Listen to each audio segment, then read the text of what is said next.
Hey, hey, hey, Internet, good evening. It is Tuesday, 7 p.m. Eastern Time, which means it is time for Twilight Malediction, our little spin on Rime of the Frostmaiden. Welcome to GrowedUpGeek Gaming. I am your host and Dungeon Master Manny at GrowedUpGeek on the social medias. We are back once again, continuing on, and do this like we always do. We'll meet the great characters and the players, do a little channel business promo. We'll do a quick recap and then jump right into it because, like I say every week, we've got a big episode, so let's get to it. Let us start with our amazing players. We'll start on the West Coast this time, down south with our artificer. Landon, tell us about Orryn. So I'm Landon. I'm playing a rock gnome artificer named Orryn. he's it, he's looking for his friend named Sindri, and even though he's not found a good direction to go, really, he has a little hint, but saw some very scary things there. Um, he's trying to make sure that the 10 towns are taken care of before he really goes off and looks. So after the last week's battle, he's definitely ready for some rest. That's for sure. And he still has that wand that he's Hold, interested in. hold on. This one, it'll be up on stream in a second because, like I tell you every week, I keep it loaded just in case.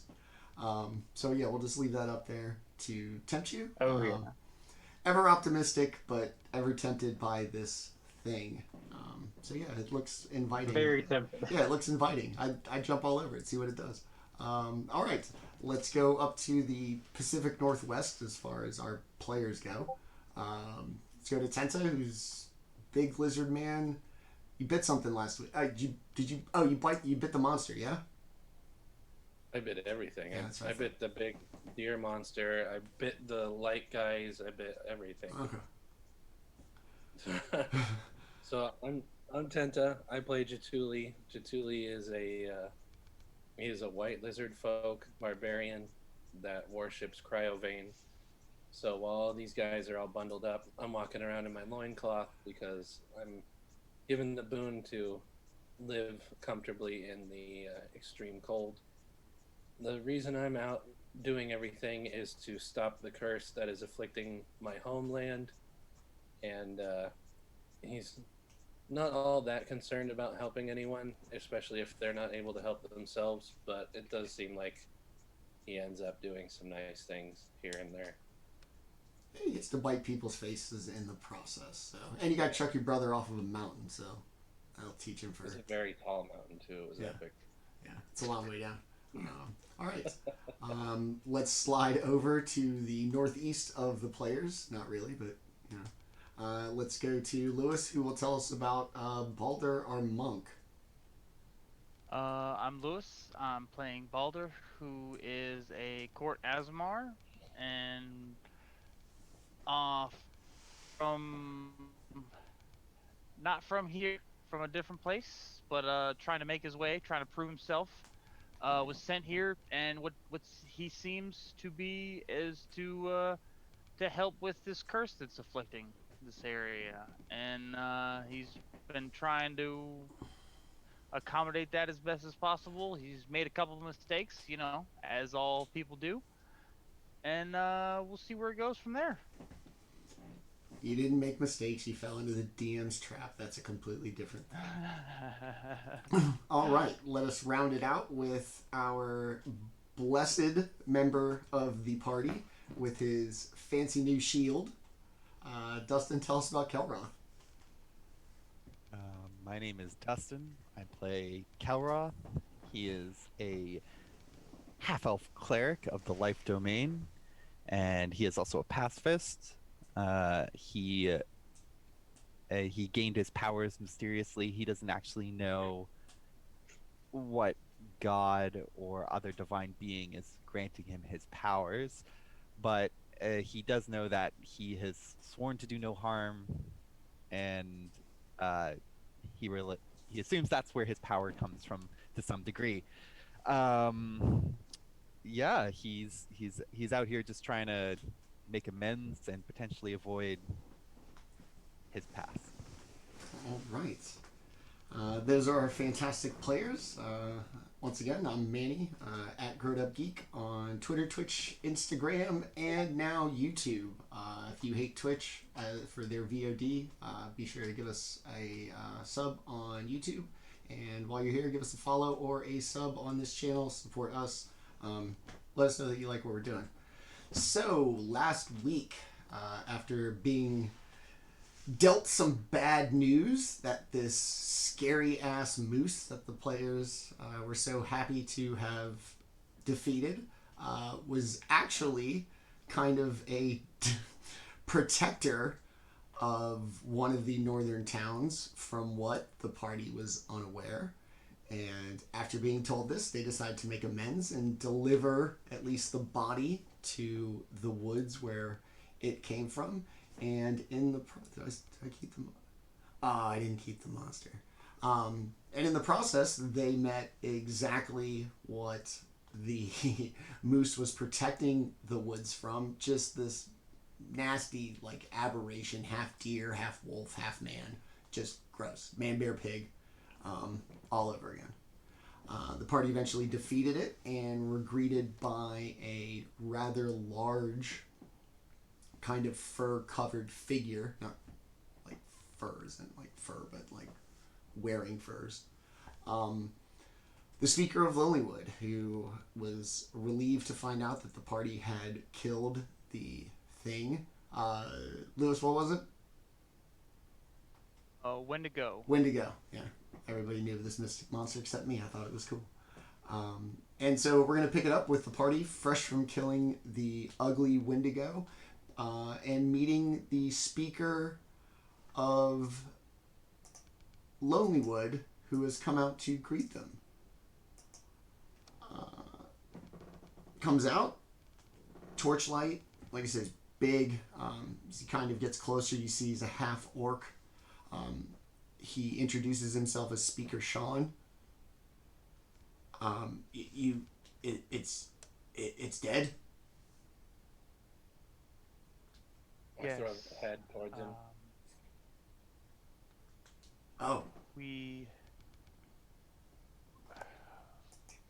It's dead. We made a mistake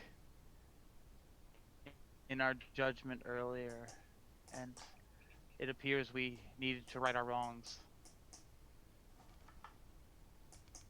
I mean, it that thing did attack us, but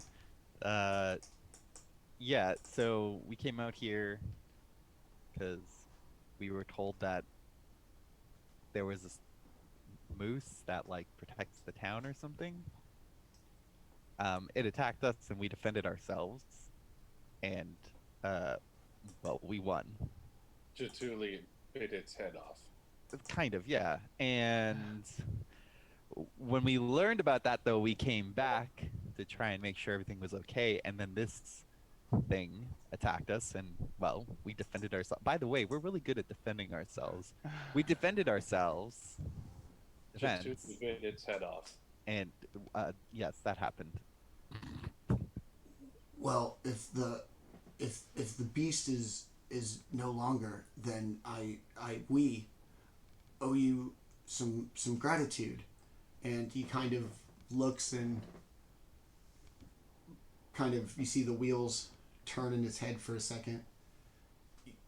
You're the is the moose, is it just on the ground? Like, we were gonna bury it, right? Did you covered it in stones, yeah?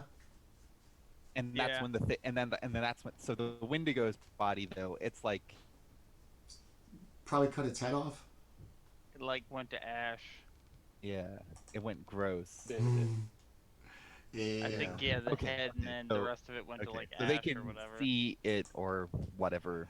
Yeah, like it's sizzled. Kill it. Yeah, it's sizzled like into the snow, so there's probably like this weird kind of, relief in the snow Probably Body smells. melted. Yeah, probably smells. Yeah, let. I'm like, well, we kind of just restored the balance. We don't. I mean, yeah, we didn't really. Oh shit. And you may want to wait on your appreciation because the thing said that it would come back like it was being controlled. So definitely something to watch out for. Yes, we believe we know about the control. Come. We shouldn't be out in the woods this late at night. Oh, does the town have a wall around it? It does not. Oh, okay. Um, okay. Do you want to head towards your town? I guess we could. Yes. Sure. Okay. So he takes off through like this large cut of woods through the trees, and after probably about 15 to 20 minutes through the brutally cold, dark winter night, you don't see anything along the lines of like lit windows or anything. And instead of it being kind of a town cut the forest back and put a town, it literally seems like they just cut the streets and built the houses right up against it. So everything's very dark. There's not a lot of light. And it's not so much like a town as it is like two streets along the shore of the frozen lake. And as he kind of marches you into town, actually into where you've now seen buildings and dwellings, none of them have any lights on, and there is no smoke from any of the chimneys as he kind of makes his way, like big and plodding, like a half-orc would, through the streets. Jaatuuli looks over at Kelroth. No smoke. Do you suppose they worship Cryovane too? Oh, I mean, it's possible, but also kind of unlikely. Like, just because. Well, I don't know. Let's just ask. Leader, Shaw, Sorry. do you worship Cryovane? Is that why there are no fires? No, our sacrifice to the Frostmaiden is heat. Unlike those towns that burn their citizens to please this cruel goddess, we have decided to make a sacrifice for the betterment of us all, and so that we may survive.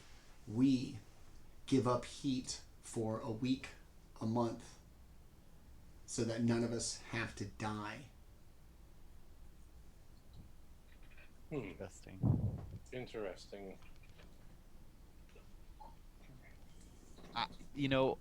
Ironically, in this situation, if you worshipped Cryovane, he would protect you from the cold. Yeah. You mean oral, right? You would not feel the cold. No, I mean Cryovane. Do you know who Cryovane is? I'm like gonna be the speaker for Cryovane now. I don't know. I don't know about the guy. You're starting to hand out dragon pamphlets. Yeah, and you yeah, had yeah. Cryo Do you have a Vein. moment to hear about our friend's Lord and Savior, Cryovane? But this is one of those situations where, like, I don't worship Cryovane, but I'm, like, converting other people to worship Cryovane. Hey, dog, this isn't my bag, but maybe it's I for heard you. he's Check really this cool. out. Like, hold on, I got a pamphlet for this. Yeah, like, You would, but do you I? wouldn't. No, I don't worship him. I But, you know, don't, like, but you might be into it. You seem like that kind of guy. So, question. mhm. So there's, like, no fires in town or anything like that. Cool. Is there any blue eyes or anyone like sneakily looking at us from hiding positions or anything? You don't see anything. It's dark, and Okay. there's no torch lights or anything in the street. It's basically just what is what little moon. It's about a half. Wait, a half moon. Half moon. Yes. Sorry, I'm not a hippie chick, so I don't know that shit.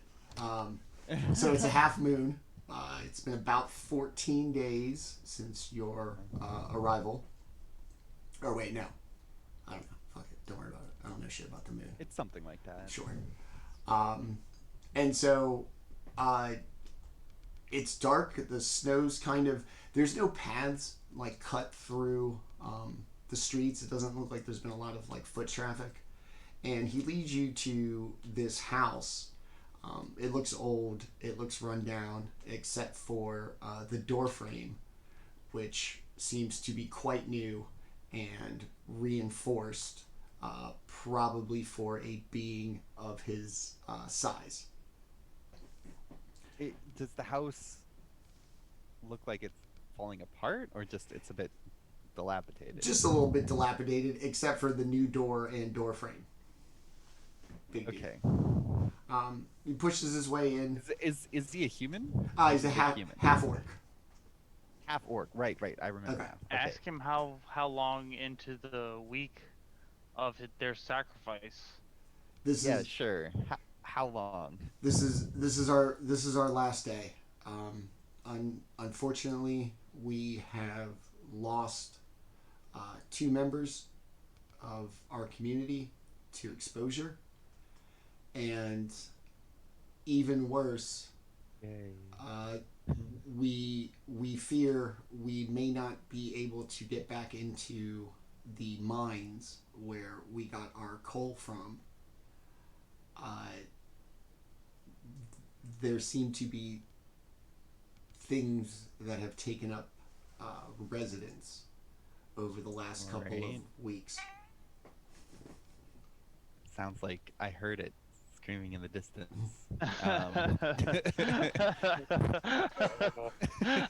sounded terrifying. Yeah, it sounded real scary. It can project its voice real far. Okay. Do you? Well, listen up. I'm a pretty cool guy. I'm like the least religious cleric you'll ever meet, but I have these powers of healing. Are there other people in your town that need medical attention? Maybe I can provide some help. I don't think so. We can go and see if anybody's ill. We've just basically shut down the whole town for the week. Everybody gets what they need, and they just kind of stay put, not opening doors. So we don't really know. But if you don't mind, I've been outside for a little bit. Let me. And he reaches over, and in the middle of the floor, where the kind of fire would sit to keep the entire house warm, all that is this kind of black stone. And he kind of puts his hands on it and rubs the top of it a little bit, says something in a foreign language, and suddenly the room begins to get warmer. Wait, what language did he speak? Orcish. I know. Oh, okay. Well, I don't know what he said. None of us do. I don't understand. I don't understand grunts. Well, actually, I guess I do. Okay, so he made the room warmer? Yeah. The stone Like cheating? appears to be. He kind of stands there, and So what you're saying is he's got heated floors. he's got a big rock that's He's got a big warm rock. Yeah. His pet rock is warm. So he's like a salamander. I mean, maybe he's green, so he might lay on. It's not that big. It's not big enough for him to lay on it. Put his head on it, maybe. I don't know if he said, is he the leader of this town? Is he a speaker? He is the speaker. Okay. Yeah, he's Um, he's the okay, speaker. cool. Okay. Oh, so is this your house? Yes. Oh, okay.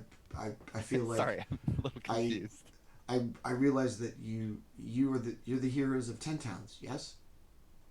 I mean, we haven't been to this town. We're a casual hero of some towns. We've you know we've heard so much about all the towns that have been given hope by these heroes, that you rescued a family that had been kidnapped, deposed an Guess we evil could do that. speaker. Yeah, I mean, They were elves. sort of. we're up here in Lonelywood, kind of the forgotten parts of the 10 towns, kind of this woodland frontier. So we'd hope that you'd make it up here, like all of 10 We were, towns. We're the struggling. name kind of threw us off a little bit because, lonely. So we thought maybe you wanted to be left alone, but anyways, we've we we've attracted those people before. Before I was speaker, this used to be a haven for thieves and people running from the law. But we're trying to turn that around, and we just want a quiet, peaceful life here in the woods, on the lake, and to be able to go about our business and provide for ourselves. seems reasonable. You said that, so your community does mining? Yes, we have a mine just off in the woods where we mine for How coal. far away is it? It's Maybe I can pull out the map and he can mark it on the map. he just kind of points to it. It's not too far. It's actually probably, I don't know, but you would guess about a 10-15 minute walk from where you fought the Wendigo. Okay. And you say tomorrow, so tonight is the last night, and tomorrow you guys will be finished your At, cold festival. at dawn. At dawn, Okay. we will light the fires. Maybe there's a place for us to sleep and rest. We Uh, did kind of take a thrashing from that Wendigo. Yes. Yeah. I'll show you to the inn. Rudiger's Rudiger loves some company. Okay. Like to maybe hear some stories. Cool. Let's do that. Okay. And then maybe we can investigate your coal mine problem. All right. Very, very good. Yeah. So it gives you a little bit of something to eat. A little stew that he put in a pot on the rock. I don't know what Rudiger's got. He hasn't been expecting guests, so I don't want you to go over there hungry. Okay.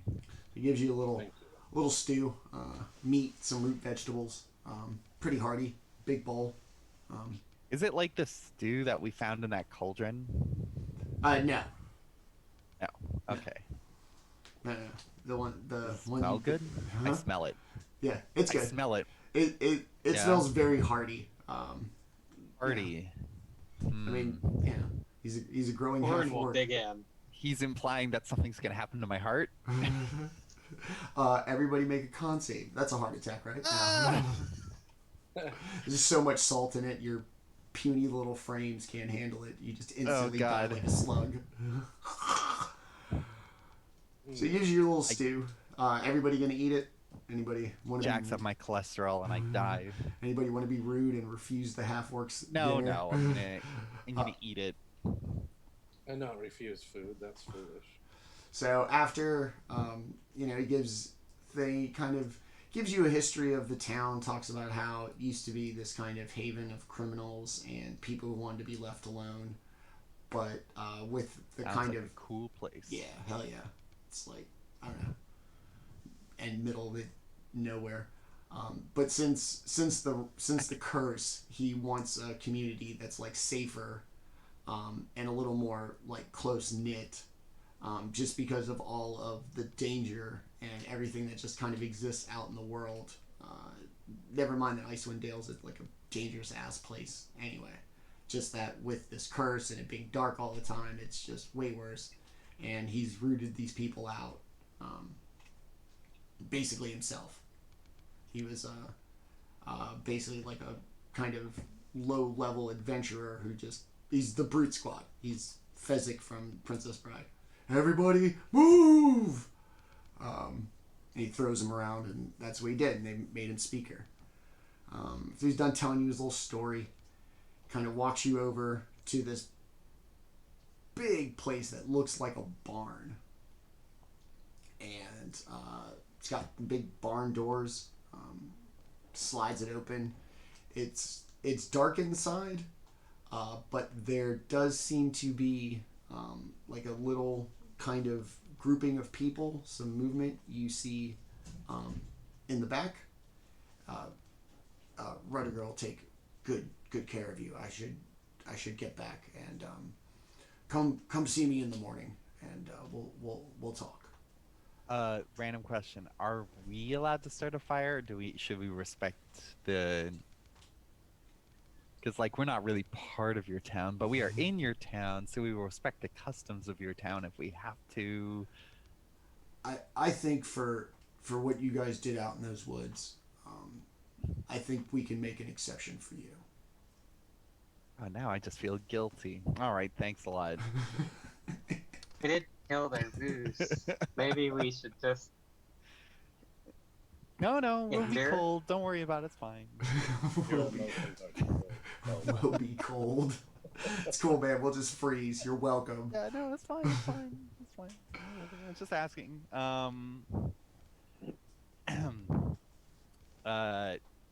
He said Rudiger. Rudiger. Okay. I look around for this individual. Off in like the back corner at what looks like a bar. In this barn, you see a figure just as large as Speaker Sean, with one arm and an eye patch, just kind of sitting there like huddled over the rock, like a rock, like you saw at the speakers. And the barn door opens and he kind of looks. Can't really see with his eye patch. It's dark. Who? Hello. Who's there? Who are you? What do you want? We are. We The don't have a heroes name. of Tenta. The Heroes of Ten Down. Oh, that's a lame name. Heroes of 10 Towns. What?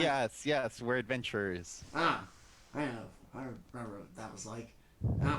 What? Did You Sean look send like Sean send you A here? badass. Yes. Sean sent you? Sean. All right. Yes. Sean Alright. sent- he said you might accommodate us for the evening. Yes. All right. Come in. You guys I've just noticed that. be careful with the people rock. here- I know that like I've heard a lot about tree huggers, but everybody here seems to be stone huggers. What's with the stone? They're an enchanted rock. They come from like deep within the mine. We've always kind of just pulled them out of the mine, and we sell them all over town. It's one of our biggest kind of claims to fame here. Can I look at the rock? Do I know what it is? It just looks like a rock that somehow radiates. It doesn't even look special. Mm-mm. It's black. Give me give me a perception check. Perception. 18. It looks like a rock that you found, a bigger piece of a rock that you that you found on the goblins and the war wagon.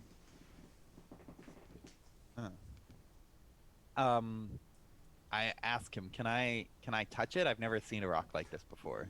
I mean, just be careful. It's hot. Okay, I'm gonna touch it. How hot? Like, Um, I'm gonna surreptitiously, like I'm not gonna like burn my hand like it's an element, but I want to know, is it really hot? Yeah.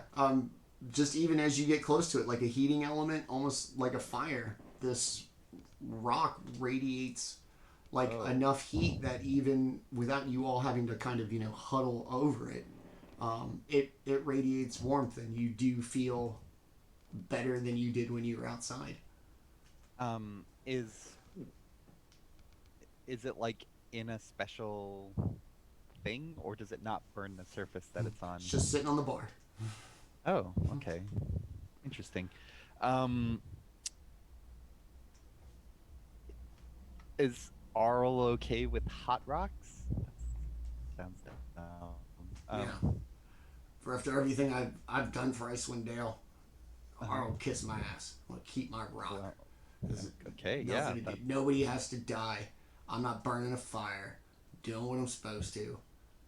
I'm Sure, not going to yeah, be cold. okay. No, I was sorry. Look at me. We don't belong. My people don't belong up here. It's just Yeah. me and Sean. And by this point, he's gotten behind the bar, instead of sitting. So he's a at half it. orc too. Yes, very large. Like I said, one arm, eye patch. Probably in the later half of the life of an orc. I don't know how long they live off the top of my head.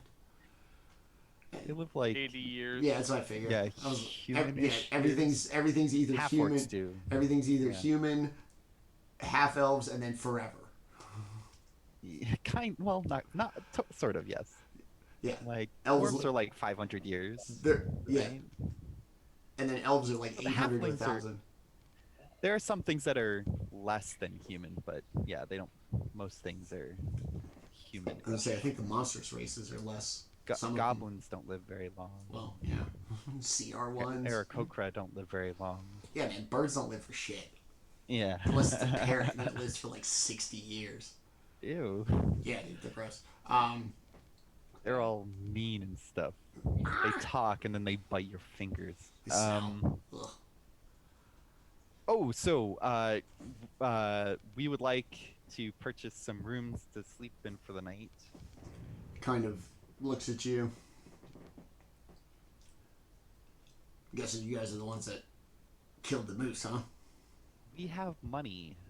We're not. What are you trying to imply? Jaatuuli bit its head off. You know, we don't get a lot of adventurers since that Since they're all dead. that we last know, group we've of heard. adventurers came through town. And when stuff happens, it's either like whatever the hell's going on in the mountain, or I assume the heroes of 10 towns. It's fine. I was an adventurer. I broke some eggs to make some omelets. Happens. Are you doing? Are you doing better than you're causing harm? I mean, subjective. Hopefully. 60 I mean, 40. I would say that at least some of our intentions are to do better. That's all that So, matters. yeah. Oh. We've kind of started to like each other. We work well together. We kill things that deserve to be killed. So, there you go. Looks around, kind of off in the distance. I remember killing. Greatest thing in the world. Just watching the life escape something's eyes as you just stare at it and you take it from them. Just owning this bar, points to this just big empty space. It's just not the same as cutting them down. I miss it. Speaking of cutting it down, you guys gonna go take care of that problem in the mines? Sean talked to you about that? Beat around the bush? Yes, we He told We- us of a problem. He didn't quite allude to what it was. The Underdark has made its way into the mines. oh, There are drow. you dug too deep and too greedily, and you unearthed the dark, deep blue. No, sorry, wrong franchise. Run, you fools. The Underdark. Oh, jeez. So like, so there's some kind of monsters or drow or something hanging out in your. It's those elves. They're Oh, good. they're cool. They pop out at night, thinking you can't see them. You can totally see them. I can see them. I got one damn eye, and I can see them. Always on them. Always know where they are. Just around town.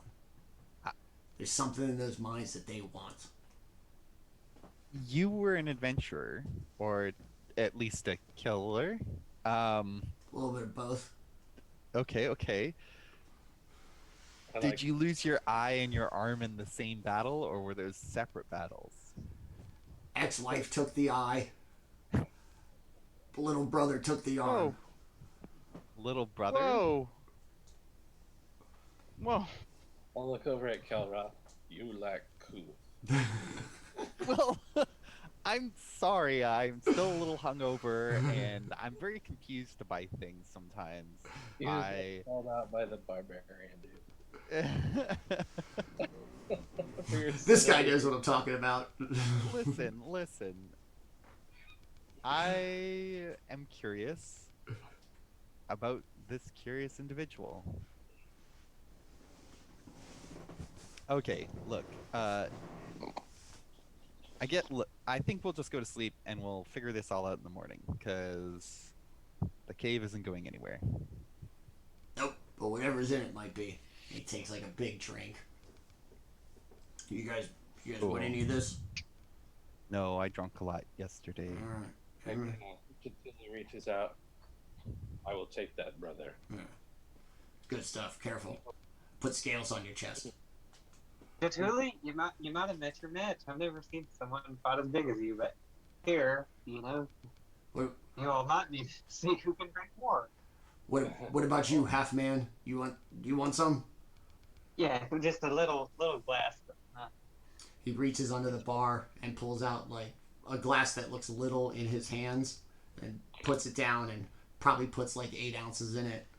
That's the smallest glass I got, little man. Sorry. Or he just picks it up and starts sipping on it. It's like I guess bars would have to have like child-sized drinks. I would like to order a child-sized beer, please. I mean, they probably just call it a halfling size or a gnome size or whatever. But... Yeah, I don't know. They got a lot of high chairs at the bar in Lonelywood. It's family friendly. Pours a drink, offers Baldr a drink.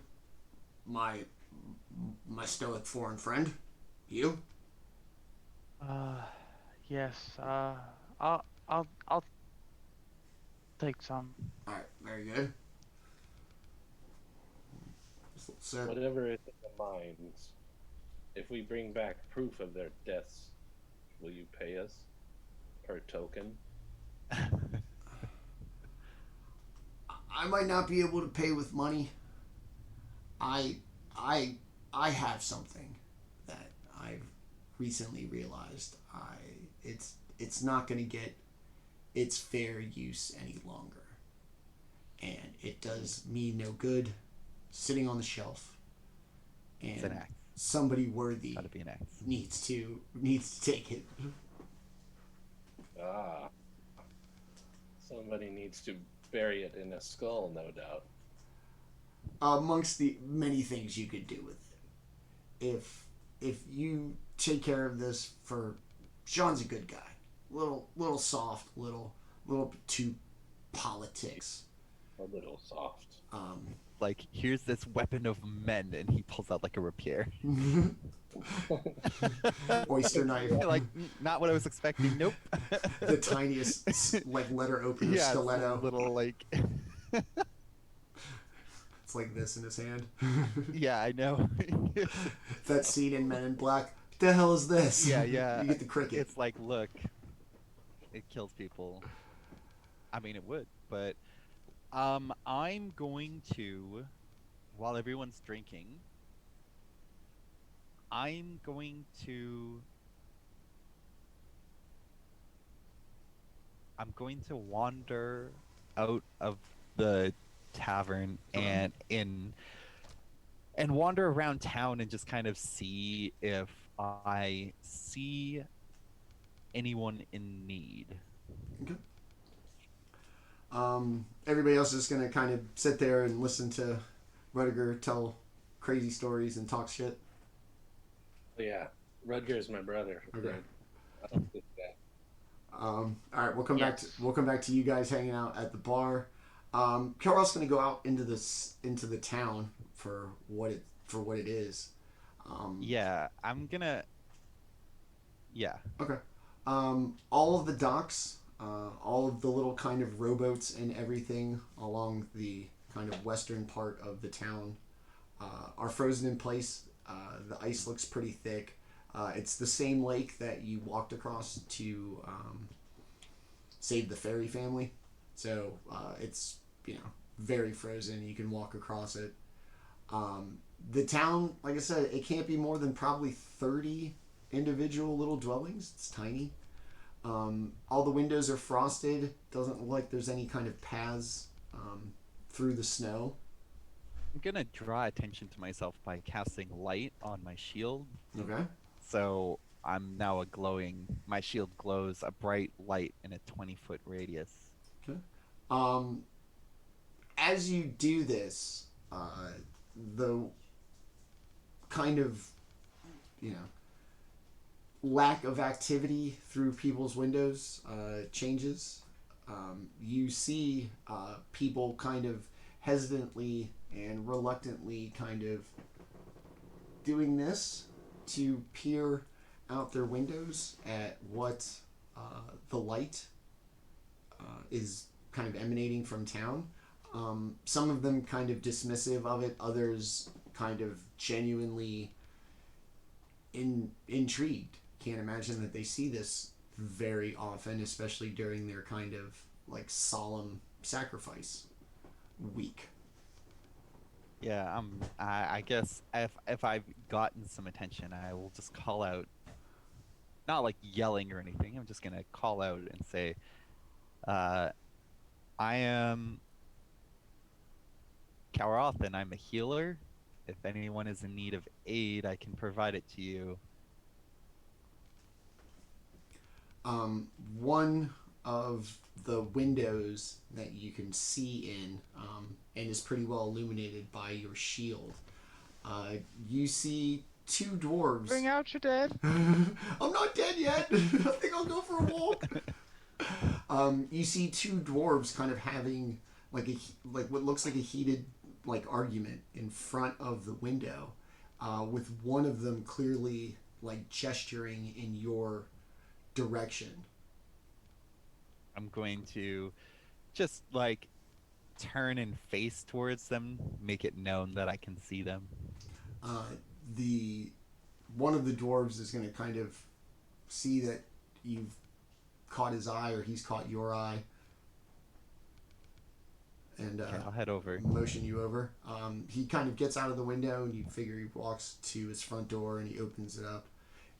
Are these both are these male dwarves, or are they? It's a male and a female. Okay. So he opens the door and he kind of looks out. Who are you? My name's Kelroth. I'm sort of an adventurer. I have I'm a cleric and I have healing capabilities. Do you need any services? My wife she's ill. She worries about magic. She's very superstitious. I see. I'm worried that she is ill. Something is wrong. I can attempt to treat her without casting any magic, if she would be okay with that. And he kind of looks in the house. He says he can do it without magic. You've got to see him. He's here. When are we gonna have this chance again? Just have him look at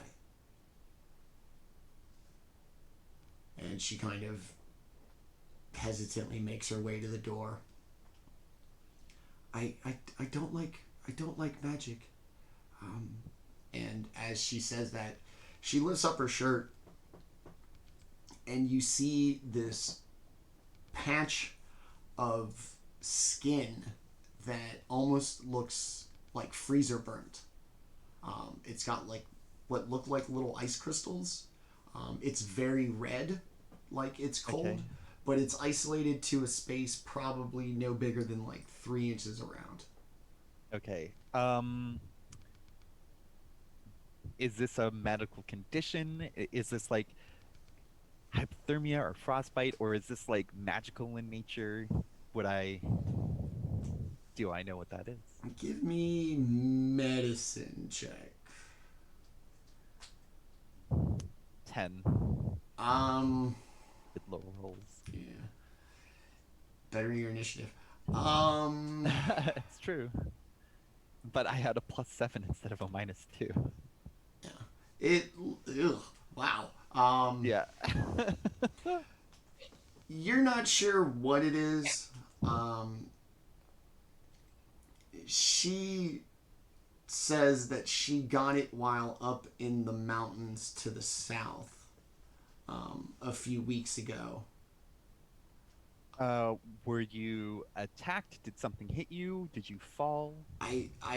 It's the the the wind up there is so bad. I don't know. I got caught in an avalanche and I fell and I tumbled down the mountain. And I thought I had just hit a rock or a tree, and I've had this for a little while now, and she gives like a little cough, and for the first time you kind of notice that she's like she's got like a slight little like shiver to her.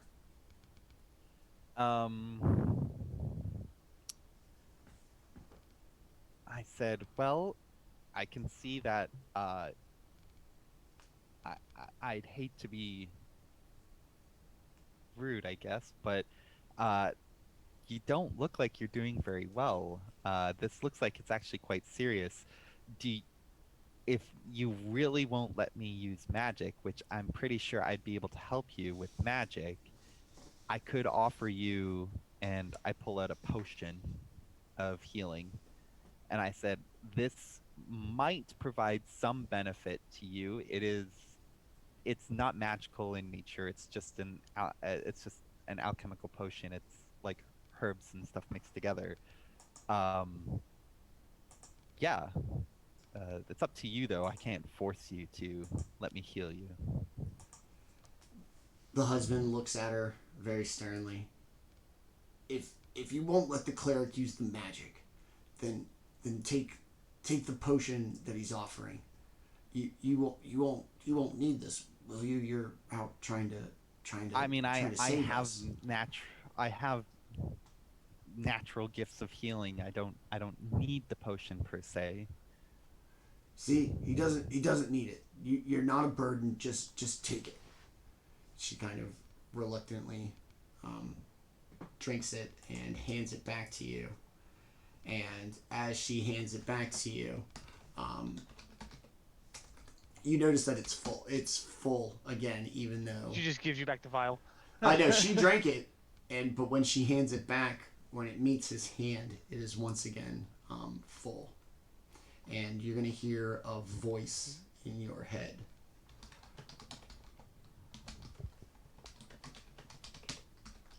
Your D might not It's spell very well. clickety clackety. Yeah. Don't talk backety. Yeah, your deity Yeah, you hear it might in not your spell. head. Click, Your click, click, deity click, might. click, click, click, click, click, click. Is that you, God? You texting me? I'm just like, oh, sorry, received a text. Yeah. Hold on. Shh. Headman. So you get back. Do I know any change? Do I notice any change? The shivering stops. The more than anything, the husband looks like a huge weight has been taken off of his shoulders. He seems at least relieved, and like I said, initially all you can tell is that she doesn't have her little like shiver. I say, okay, that will at least provide temporary. It might help you recover. Me and my companions are going to go fight some uh, monsters or something in the cave. We've heard there's troubles in the cave or the mine. Sorry. I'll check in with you when I get back from that, and if you're still having trouble, you might want to consider letting me do something more. She kind of nods, and as she does, you get this kind of warm, uh, like euphoric feeling from within, even though they do not have a magic rock. And you're just kind of standing there in the doorway. You feel much warmer than you have in any of the dwellings that you've been to so far in the Lonely Wood. We see like a +5 friendship over his head. Your faction points have increased. You are now friendly with the Yeah, Lonely Wood. I got reputation points. I've unlocked the ability to get a new cape Rep farming. with a Lonely Wood symbol on the back. They have an enchantment recipe and the tabard. The tabard's the big one. Fight for this tabard! Oh man, tabard, it does nothing, but it looks so cool. Cool. All right. I'll say that I mean, the town is not huge or anything. I'll say that I know that everyone else is a bit preoccupied, but I'll spend the next 30 minutes to an hour just wandering around town before I get before I feel like I've, and then I just head back to go to bed. I love the idea you just like walking around town like, bring out your dead! Bring out Everybody your okay? dead! Hey, get a load of this guy. Who the hell's this? I don't know. Some weird guy just roaming through town. Doesn't he know we're supposed to shut the hell up and be cold? He's saying we can heal him. Yeah. Is that against the law? I don't think so. We're not doing a tent revival. It's cold outside. No. Yeah, right. So you're going to wander around town. You're going to draw some interest. As you were talking to the dwarves, people definitely looked out their kind of doors to see what was going on and probably investigate the at least kind of stationary light. You lingered there for a little bit while you dealt with them. Back at the bar, Rudiger just kind of hops from idea to idea. One minute he's telling a story about like chopping at a storm giant's toe. The next minute, he's stolen the wife of the Lord of Waterdeep. His stories are great. He's very entertaining. It's probably hard to tell what's a legit Rudiger tale and what's just this kind of persona he seems to have built around himself. He continues to pull out the same bottle that he's been given everybody to this point. He seems pretty drunk. Keeps making jokes about like handing things. He's like, "Here, let me hand you that." And, like uses his missing arm and just being a cut up. So, you guys are really gonna kill these drow? Yeah? It's crazy. I'm more excited about going into the Underdark because, I've never been there before. It just goes to the Underdark. You'll see. There's a huge like pit, hundreds of feet deep. We don't know that anybody's ever seen the bottom, but we've always worried, or at least been told stories that stuff from the Underdark will just float up from under there and get us. That's what we tell our kids to go to sleep at night. It's only 3 levels. It's not that big. It's a tiny little mine. We're a tiny little town, but those drow, they've been in the woods. Those, you can't miss those eyes, and they don't mess with us. Not with the Wendigo out there or the moose, but now without either one of those and our week of sacrifice being over, I'm afraid they're gonna make their way into town or do whatever it is they're here to do. They will be snuffled. What else do you mine besides coal? Is that all you mine here? We've got coal. We mine this kind of black rock, stone, crystal that seems to be everywhere in Icewind Dale. We don't know what it's for. We kind of throw it away. Actually, it's a byproduct. We're mostly there for the coal. A couple of gems, who knows? But that's really about it. I can't wait to kill these drow. I remember back around the spell plague, I was slaying drow 2 at a time, throwing them down holes, smashing them into caves. Should never come out of that mountain. It takes like a big drink. Well, You've lived quite the life. I've lived enough for 3 lives, taken countless. Shouldn't be here. That's why I want this. So I want this town to succeed. These are good people, and they don't deserve what it means to live here and all the shit you gotta put up with. And Sean's a good guy. He means well. Just needs a little push sometimes, and I keep an eye on him. Soft. With 3 F's. That's how soft that boy is. Well, I'm gonna head in. I think it's okay to call last call. You don't think anybody else is coming in tonight, do you? And he gives himself like a good laugh. Alright, well, I'm gonna go crawl on my rock behind this bar. Take your pick of rooms upstairs. We'll go ahead and say it's midnight, and you guys can light a fire. All the rooms have fireplaces in them. Go ahead and get them going. What's Sean gonna do? Hit you with a pillow? Couldn't fight his way out of a paper bag. He'll be fine.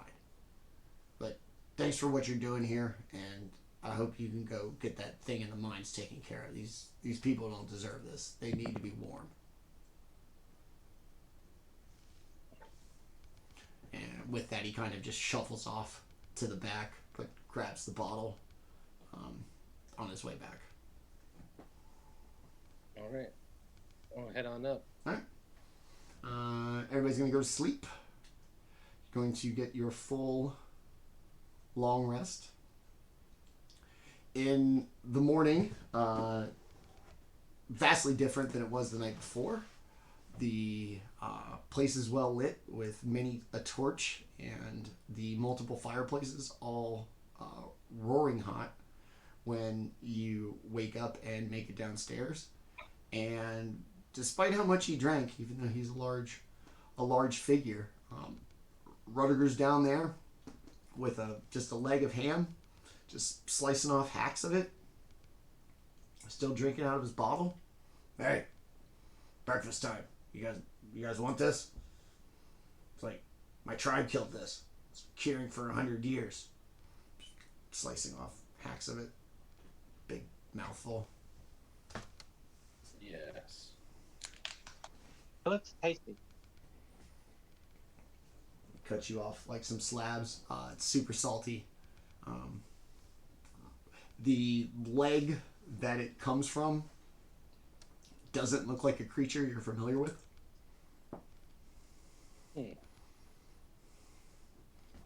Well, I definitely got to eat that then. Gotta complete my Pokédex. What plane is this from? I've never Yeah, had this before. what is this? Is this pig meat? Oh no! Oh no! Oh no! And he gives you no answer further than that, but just keeps like slicing off like slices of it, and just popping it in his mouth. The leg is probably about like I don't know, 2 feet around. Like it's big. Oh wow! Oh, damn. It's giant. Hell yeah, I want to eat that. It's got a hoof on it, and it's got the inverted like animal like leg, you know, the knee that bends backwards kind of a thing. But it's big. I mean, So it's like taking up like a corner of his room. he's just got it on the bar. It's probably bigger. It's probably bigger than Orryn is. Yeah. Definitely gotta eat it. Is it like Minotaur? Just going to town on it. You can't really tell. It's like so salt cured and like shriveled, and imagine what it looked like when it was jerky. fully hydrated. It's still massive, and he's just slicing it off and taking a swig and. I'll join him. I'll grab a handful and shove it in my big old crocodile trap. So he keeps anybody want a drink? You guys thirsty? Granted that it's a very salty meal, Orryn will definitely kind of like reach for it, but without even saying yes, please. Huh, there you go. There you go, little man. Glad to see you still standing this morning. That's some mighty strong stuff. If I was 30 years younger, I'd go on an adventure with you. You strike me as the kind that's dangerous. Yeah, I'm very dangerous. Ha ha ha. Ooh, back up. Jesus. I'm a little old. Can't really fight like I used to. So yeah. So Sean should be here any minute, just to give you the whole. Oh, we are so in need without actually asking. You could do it or not do it. Part of me goes, maybe let him figure it out. But then I don't want these people to suffer. So it's going to be up to you. But if you're going to do it, make him maybe really beg for you. Like, just like, I don't know. Well, whatever. It's up to you. I mean, He did kill the moose and kind of caused the situation. well, we didn't. Well, I don't know. I mean, It was accidental, but we did kind of cause the situation. I'm kind of mostly for me. It's curiosity. I'm curious what's going on in the mine, you know. And I'm sure for Jaatuuli, it's another opportunity to bite some drow. So like, I don't see why we wouldn't want to do this. I have an affinity for drow meat. Yeah. Especially their faces. Yes.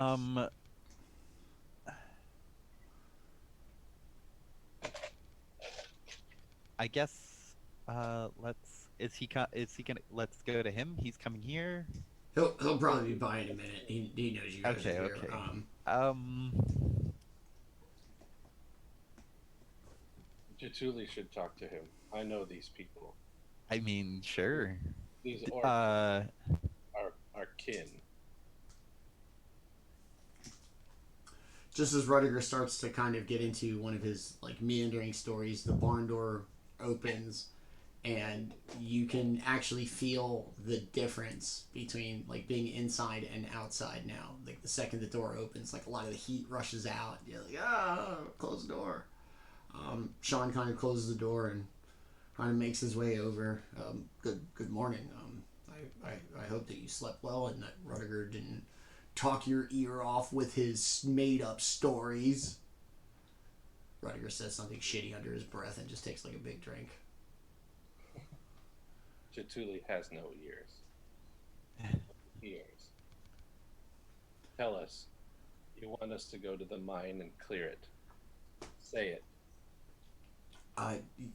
We've had problems, and with this being the week of the sacrifice, we're eager to get back to being warm, and that's the mine is where we get our coals. We don't dare cut down the trees because then we'd be just lonely, and that would be sad. I'll reach out and prick his arm with my claw. You bleed, orc. Ow! That is orc blood. Ask. Do you want help? Kind of bucks up a little bit, still kind of aware of Jaatuli's size. Where I come from, we are not in the habit of asking. Then tell. I am not what I should be. He is too old for what we need. That mine needs to be cleared so that my people can survive. This is my clan. And just like my ways of old in the mountains, I will protect my clan. I'll reach out and clasp his hand. We will clear the mine for your clan.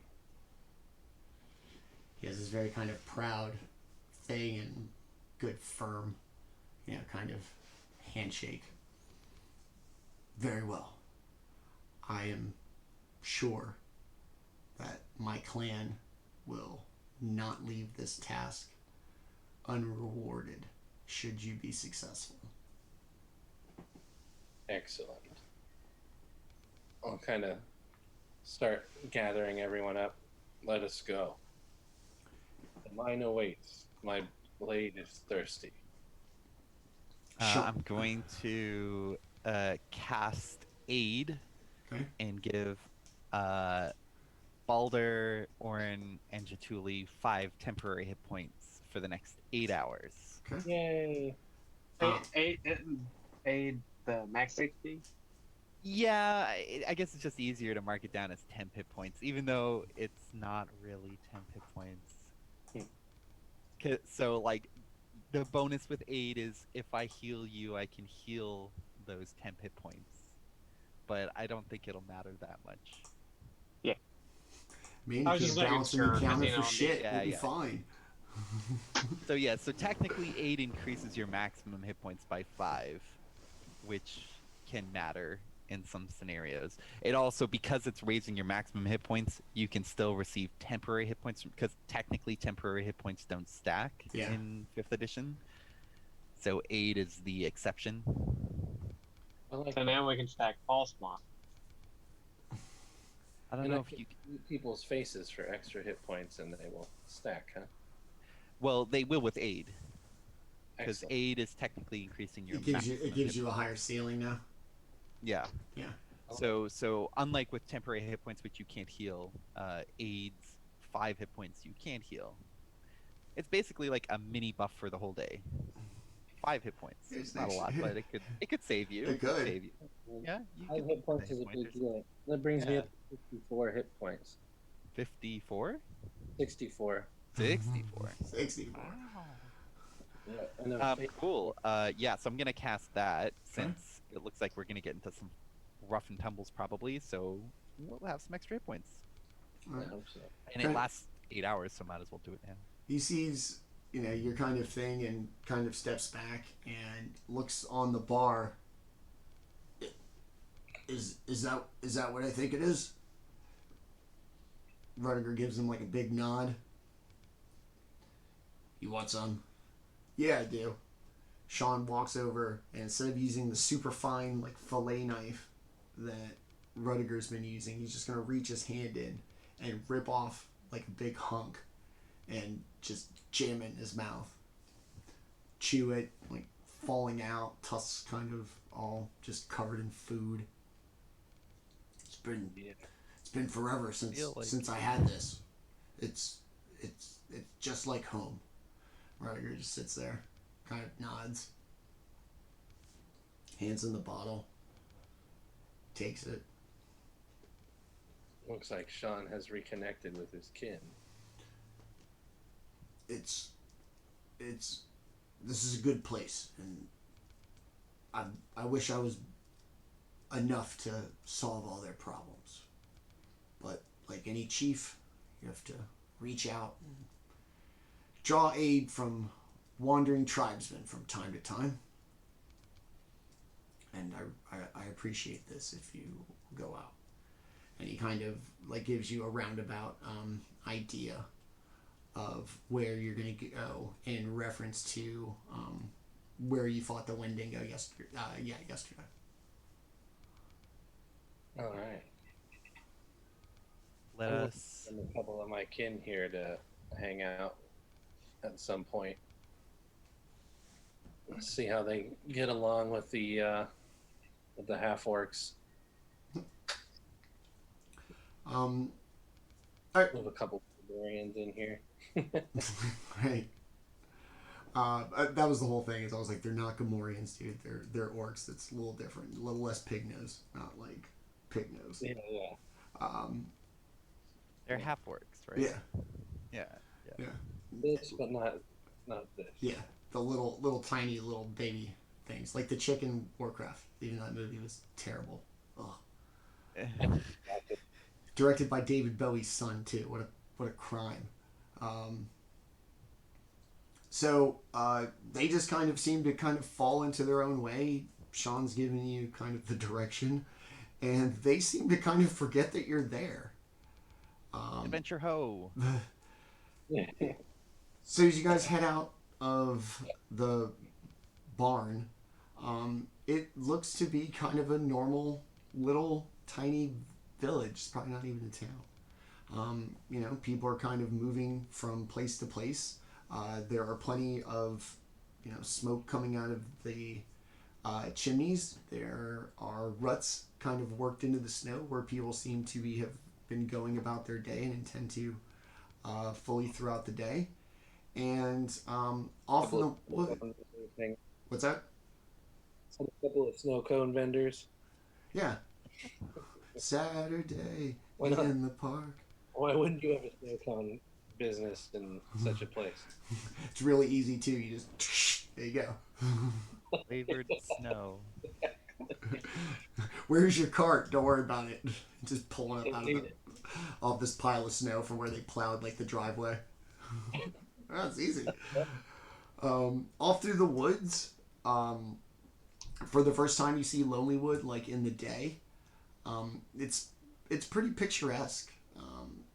The kind of thing you would think squirrels, chipmunks, all that kind of stuff moving about. But as you kind of make your way deeper through the kind of melted pile of snow where the Wendigo fell, you start to see kind of narrow footprints, and a lot of them in the snow.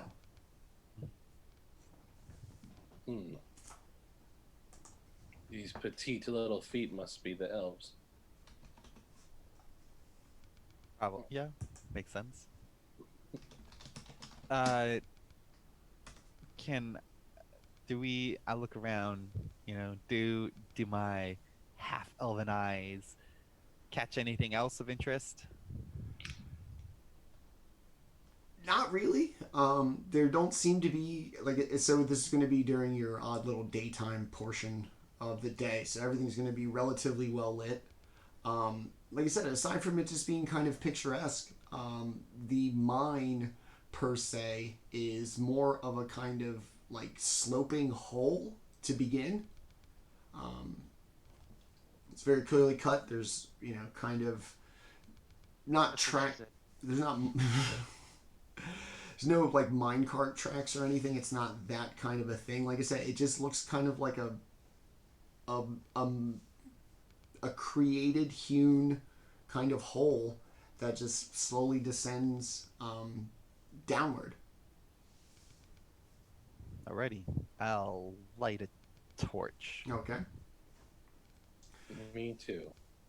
Alright, alright, let me get a marching order, please. Conveniently, the... First. Alright. If I can fit, everyone else can fit. Yep, okay. I'll be second. Okay. Since Kelroth upgraded his armor, I guess Orryn will be in front of me. Yeah, I prefer to stay in the middle. I actually Orryn can be yeah. in the back. Okay. I mean, I guess we're all kind of tough. We're all pretty tough, Yeah. tough None, dudes. none of you are super squishy. You're a wizard. Yeah, as long as I'm standing next to two people, my armor is increased. So I have an incentive to kind of be in the middle or be in the thick of things with you guys more often. So. All right. So you're gonna make your way like down this hole. There is no light of any kind that you can see. Just as you kind of make your way down this kind of twisting and turning cavern. It goes on for quite a little bit, actually. You're walking. There's not a lot of branching pathways or anything, so you're just in this long corridor. And eventually it kind of slopes down, and I will throw up the map here. And boom. Okay. So the map will be on stream. Might be able to put it. I can put it in the Discord too, just to make it easier. Unless it's too big. Nope. I mean, I can see it. Okay. So it's in the Discord as well. So you're going to come down into a clearing that is room number 1 on the map. Along the left-hand wall, it's going to be like a bunch of tools and like helmets, candles, kind of the like supply area for the miners where they would drop everything on their way out at the end of the day. There appear to be. Go ahead. Is there any lit sources of light? Like, No. are there any torches or anything? Nothing. Not that the drow need that to see. I was just curious. Everything looks to be in order. It doesn't look like there was a panic. Everything's kind of neatly arranged, and it looks like maybe six people can be working down here at any given time. We didn't specifically ask, but I'm gonna assume, since nobody mentioned, that nobody died in here or was lost or anything. Not that. No, just that We're dumb. the drow took. I think I mentioned it. The drow took over while they've been locked in the houses. Yeah, this yeah. week. Oh, okay. While they've been like doing their week thing. Yeah. Week. WEAK. Cool. Okay. Like I said, you can see essentially three paths: one to the left, one in front of you, and then one to the right. Can I hear anything? Some dripping, like probably incumbent on places like this where there's moisture, like dripping. Whoop, whoop. But no footsteps, no breathing. Not really much of anything. I guess I turn to the group and I'm just like, should we try to do this stealthily? Are we trying to be sneaky, or do we just want to like march in here and? I reach over and flick your armor. Ting! I mean, it's not like I can really sneak anyways. I was just kind of asking. Okay, we're not the sneaking type. We don't sneak yet. I'm sure there will be a day where we feel like we need to sneak, but And you'll be it has terrible not at come it. yet. I can't wait. But yes. Yeah, it's disadvantage Terrible at it. and -2 for me. So, cool. All right. Does anyone have a gut feeling about which way we should go? Looking around. I'm a big fan of left. I'm always a big fan of left. Okay. Okay. Is that towards the 2 or Towards the 2, 4? yeah. That's what I would. The straight line is always the best path. Well, I could waste a spell slot and ask my god which way to go. Or we could sit here for 10 minutes and then I could ask my god which way to go. You guys hang out. I gotta have a long distance conversation. It takes a while. Yeah, I'll just sit here, roll, reach out and roll my little giant bones. basically Okay, let's Baldr at this point, since we're the only ones arguing about it. I mean, there's no argument. I was just saying it's like we can either go like any direction really. I was just suggesting that we can go any direction. Yeah, well, anybody have dice? We can figure this out. sure. I pull out some of my dragon bone or giant bones. Roll them. Which way do we go? It says towards 3 on a D. I rolled a D4 for 1, 2, 3, or 4. All right. Well done. Then that's the way. Says the DM like you. I wouldn't listen to me. Oh, the DM says go to 3. Oh. We go to 1. We go to 1. Who let this asshole roll? All right, so that begs the question. If in theory you want to go to 3, because that's what the DM's dice said, do you go straight and then do you go up through 2 and kind of curve your way around, or act like you're going through the middle and then kind of veer left? I'm a fan of going through 2. Okay. Sure, let's Okay. do it. All right. You make your way through the dark chamber. It kind of opens up a lot wider, and against your torchlight, you see a black, like glass-like glistening against the wall that's in front of you, and a bunch of it like shimmering on the floor, like glitter in the torchlight. Yeah. Is that material familiar? It looks like the crystal you found in the cave with the drow and the hags outside of East Haven. Is that, looking around in this area, is that from here, or do I not see like a source of it? It's in, you can see kind of veins of it running through the walls, and then the stuff on the floor is probably like the byproduct of chipping it out of the walls. Okay. Anything else in here? Now, up around the top, you can just see the same kind of narrow footprints and large baskets that do not contain anything currently, but have a pretty significant amount of like dust and, you know, kind of sediment left in them. Like the baskets had been used to haul or, you know, place the crystal.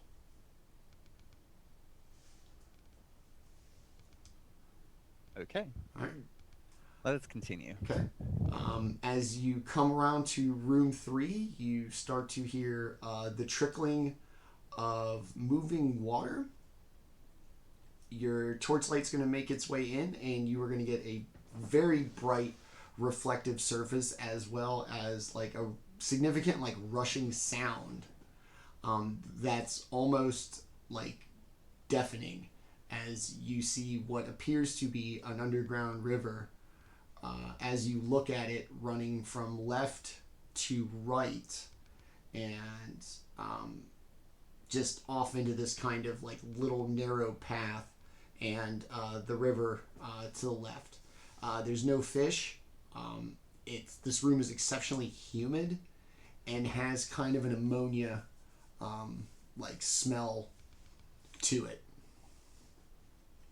Ew. Is there anything in the water? It doesn't look like it.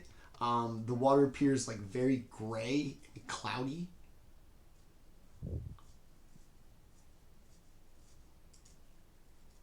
All right. Well, Mm-hmm. I don't see anything else.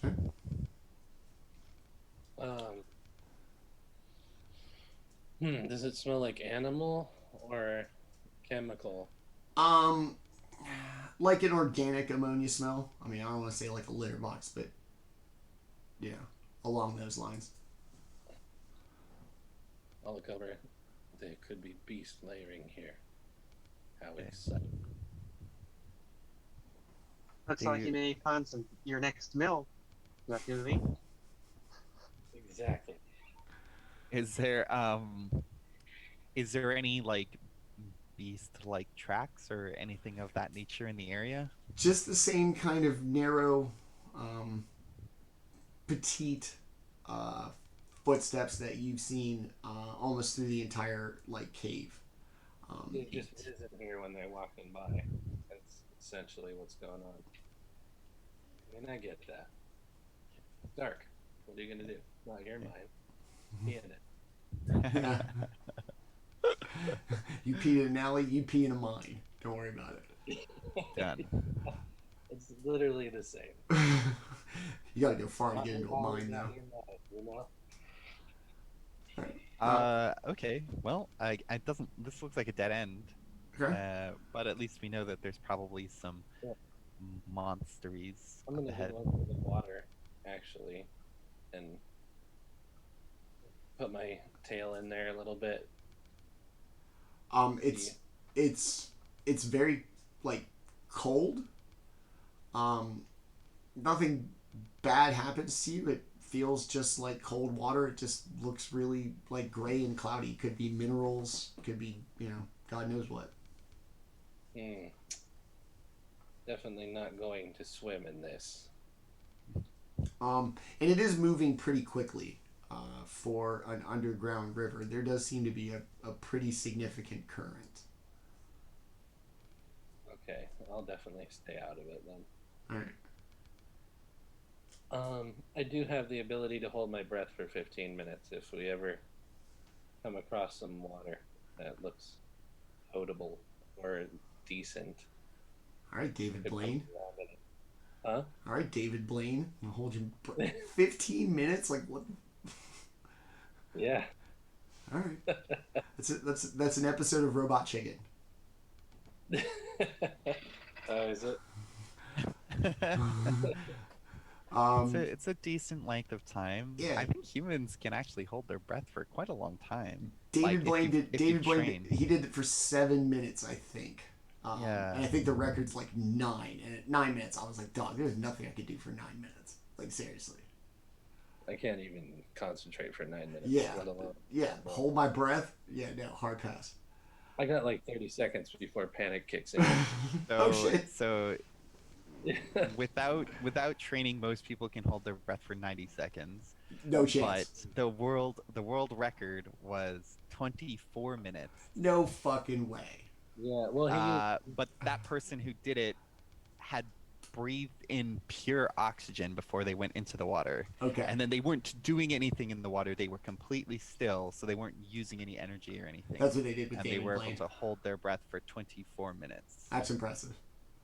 Yeah, so but I mean, like professional swimmers, like Olympic swimmers, I think they hold their breath. They can like stay under there for like 4 or 5 minutes. They also have you like know, the lung. they can- They're probably two athletes, man. They got like lung capacity. Yeah. No, that's what I mean. That's I what mean, I'm saying. like Those fully guys, trained. You know, like they can like, and that's them swimming. So I think they could like hold their breath if they really tried, like 7 to 8 minutes. I think.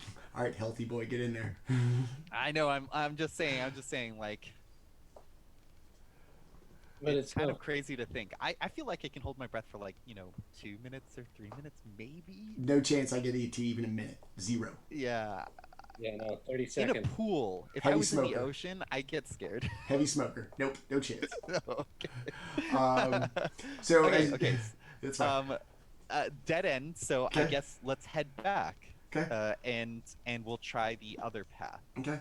As you Continue down. kind of continue through the just completely dark mine, a room opens up, and this too looks like something that has been almost mined in entirety. All of the walls show like pick marks, like they've been worked, but there are no veins of either coal or the black crystal that you're familiar with. It appears to just be like some kind of limestone or something. That this room, it's oddly shaped, it's kind of irregular. This room almost seems to have been mined like completely bare. And for the first time, you hear this kind of rushing sound coming from the corridor in front of you. It seems to almost be an echo and just this kind of exceptionally loud, like rushing sound. Like, be careful. There are Russians up ahead. I hope I'm not rushing you. That's my dad joke for the day. Bring me the strongest thing you've got. You know what? Just play me a Black Russian. Yeah. Cool. If there's nothing else of import, Okay. I say let's continue. All right. You're going to continue down a winding corridor, and it's going to open up into what is the largest room that you've been in thus far. And across this gigantic opening, probably the hole that Rudiger was telling you about, you see a waterfall. Most likely from the underground river you discovered in the other chamber, and it just seems to fall into darkness. Along the wall where you just came out of the corridor, there is a man-made scaffolding system that runs over this gigantic hole and to another corridor off to the right. Orryn Oh, go ahead. will take one of his little light devices, and like toss it down to see how far it goes. Bye You watch it like Palpatine its way down the shaft, lit the whole way, and eventually It looked cool. it fades into darkness, and just as you've kind of given up, you hear the very faint kind of it hitting hitting the what you would imagine to be the bottom, but it's so far down that at no point does any of the light kind of reach you. Orryn says, "Note to self: do not fall down this path. It will be a very long trip." You know Featherfall, so like there's that like desperation of like, do you fall and die, or do you fall and now you're trapped in a hole in the bottom of the middle of nowhere? I'm not dead yet. You will be. There ain't no rope long enough for that. Yeah. If I drop a chicken wing down there, it'll be rotten by the time it gets to you. Well, all right. Let's Well, carefully. 345 pounds. Oh Jesus! You go first. Probably shouldn't take the scaffold, or definitely go first. I mean, the scaffold's the only way across. Yeah. It looks like. All right, I'll put my. Is it sturdy looking? Is it It reasonable? looks It's pretty. not, like, shoddy. It looks pretty sturdy. I mean, it's It's not like- dark, so. Did you guys see the Witcher show? Yeah, It's hell not yeah. like those little sticks sticking No. out of a fucking cliff, No, right? no. Like This is a mine. You know, they're okay. they gotta carry shit out of here. That was bullshit. It's not very wide, and this thing does look kind of cobbled together, mostly as the means of solving the problem of how to traverse this big fucking hole. Okay. I'm gonna look down the hole. Do I see anything? Like, I'm gonna look up and I'm gonna look down. Is there anything significant that I can see from where we are? I'm holding my torch out. Maybe try to make some light. See if I can see anything. As you look up, you see essentially the roof of the cave. Okay. It's probably about 20 feet above you. Okay. And then yeah. as you look down, all you see is the kind of mist from the waterfall, surrounded by the deafening sound of the rushing water, and even Orryn's little like glowing token, like nothing. Okay. If we heard splash, that might be one thing, but we heard tink. Tink, like you hit something solid. Not good. That's a bad Okay. Jaatuuli will go over and give the scaffolding a pull. Here. Okay. Not hard enough to break it, but hard enough to test it. It's sturdy, even for a creature such as yourself with the I'm sure the big guns. It seems pretty sturdy. Like I said, it's a mine. They do have to carry probably equipment and probably whatever the hell they mine out of here. All right. That's Jaatuuli reasonable. will go first. Jaatuuli's gonna go first. Yeah. Okay. Whoever was next will go next. Jaatuuli's going to kind of make his way. Doesn't seem to sway too much.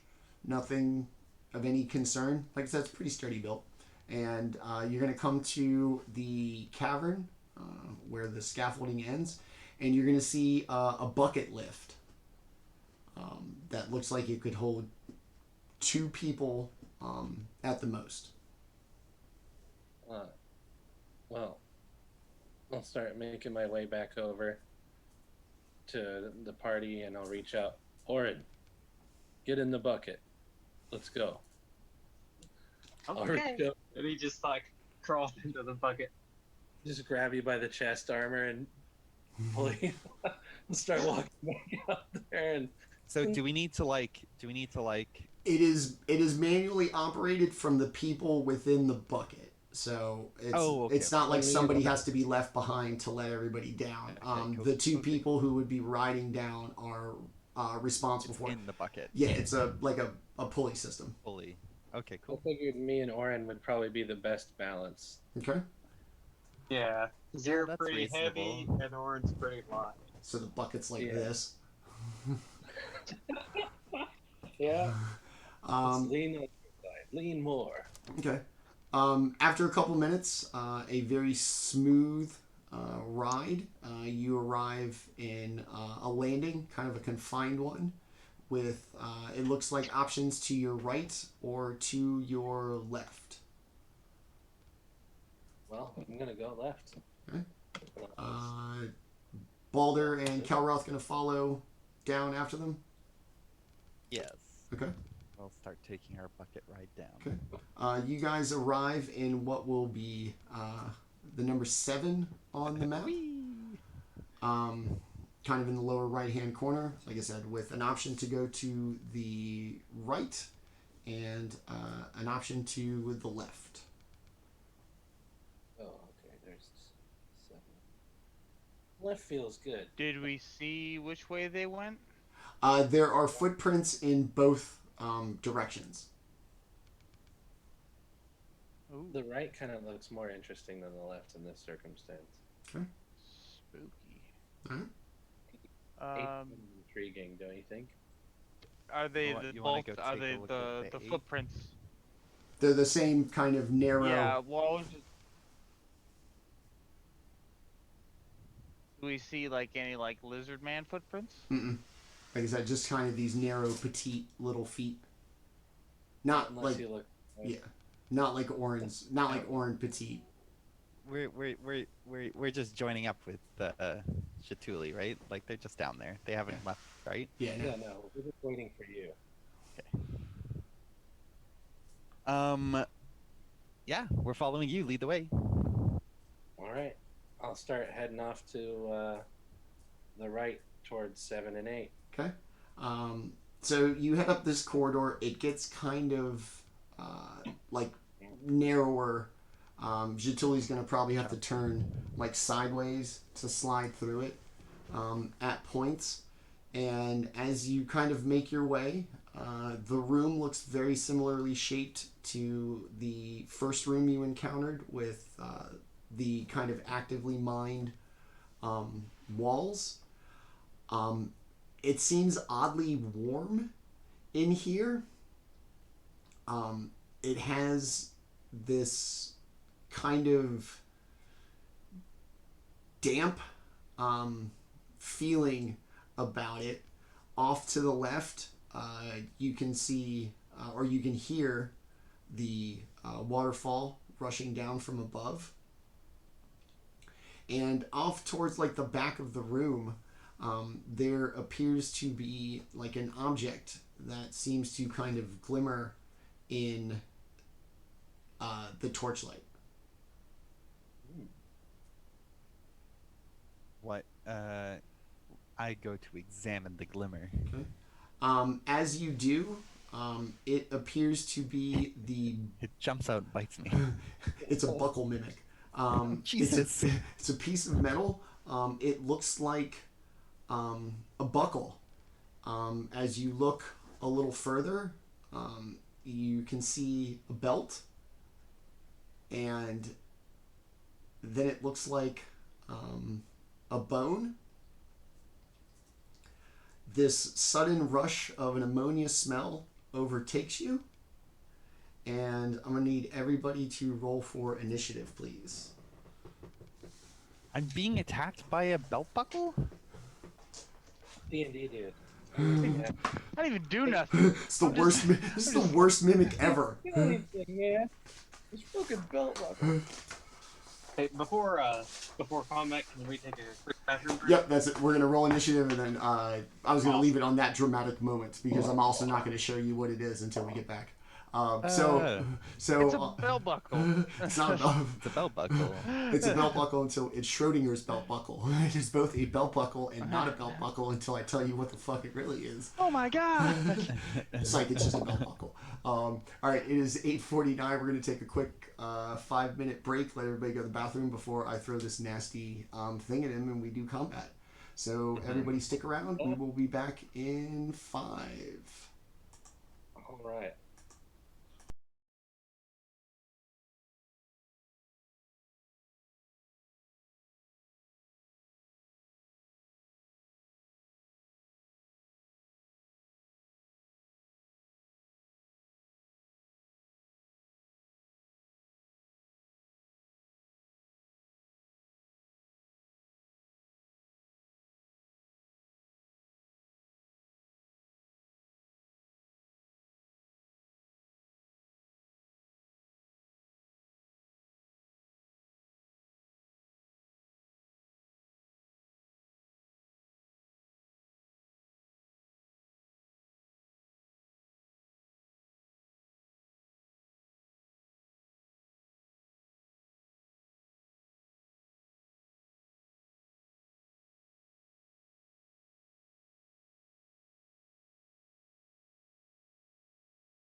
positions are. That's fine. I told All you. right. We are back. Let's set the scene again. So Kelroth has investigated. Not that one. You got You're the, big. you're the only one in. Jaatuuli. You're the only one in your spot. Mine. I'm sorry about that. It's fine, buddy. It happens. So you are going to in this warm room with this kind of ammonia smell. Oops. Do buckles do like piercing damage? Like, stab me with the like pointy part, or is it like a flat buckle? It's like it's a belt buckle. It's pieces of like a kit, an adventurer's kit. And Is it got a strap, or is it just the buckle? it's just the buckle. There's like a tattered belt kind of off, and then it looks like some bone. And bone. yes. Do I recognize the bone before whatever happened to me happens to me? No. It just Okay. you can just tell it's a bone, probably a leg bone. Okay. Medium sized? Probably. Okay. And then Kelroth, what'd you get for initiative? I got a. Oh, I better double check. I think I got a 10. Okay. Yes. Perfectly. That's my biggest roll, but it perfectly also had on a brand. -2. Perfectly on brand. So everybody give me a perception check, please. Come on, heart of the dice. Ow. Oh. I can't roll higher than a 10. Okay. Rolled a 9. I get a 12. 21. Okay, there we go. Oh, okay. Somebody's Somebody's paying paying attention. attention. That's right. Yeah. I'm distracted by the belt buckle. I got a 20. So Jaatuuli, as Kelroth kind of moves his way into the cave to investigate the shiny object, Jaatuuli and Baldr are going to see the darkness, like above Kelroth, kind of begin to move, and these large tentacles are going to come into view, I do not consent. and you're gonna see Oh, Jesus. suddenly we're a hentai show.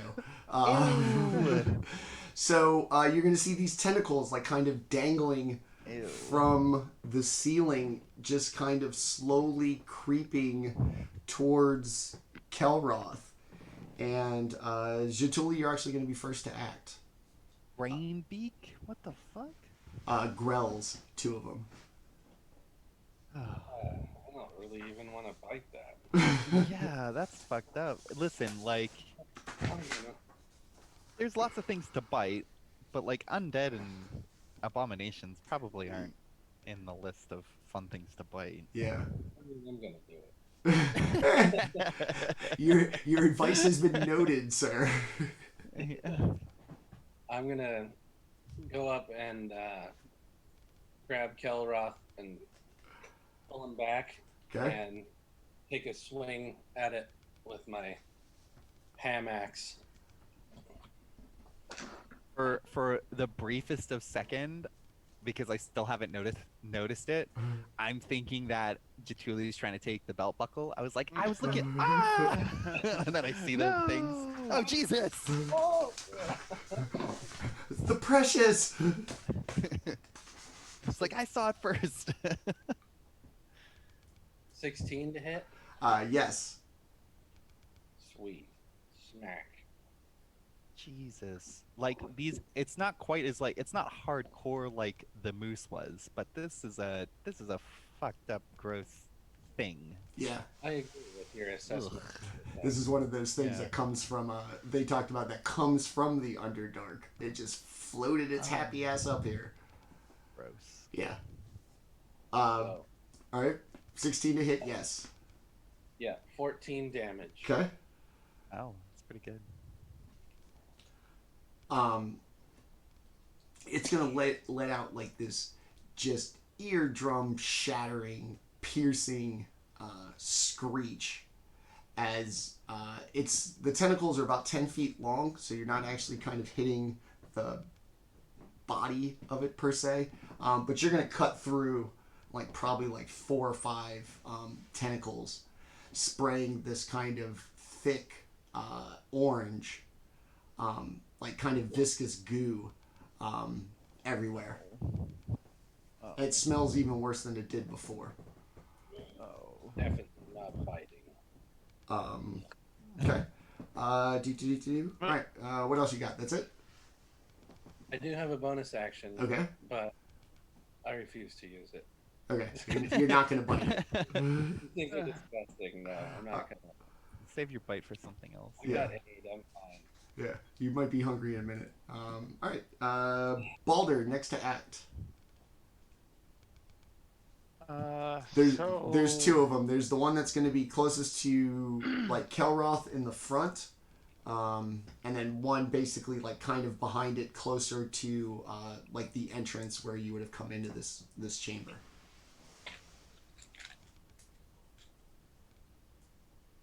And Jaatuuli attacked the one that was in front of Kelroth. Yeah.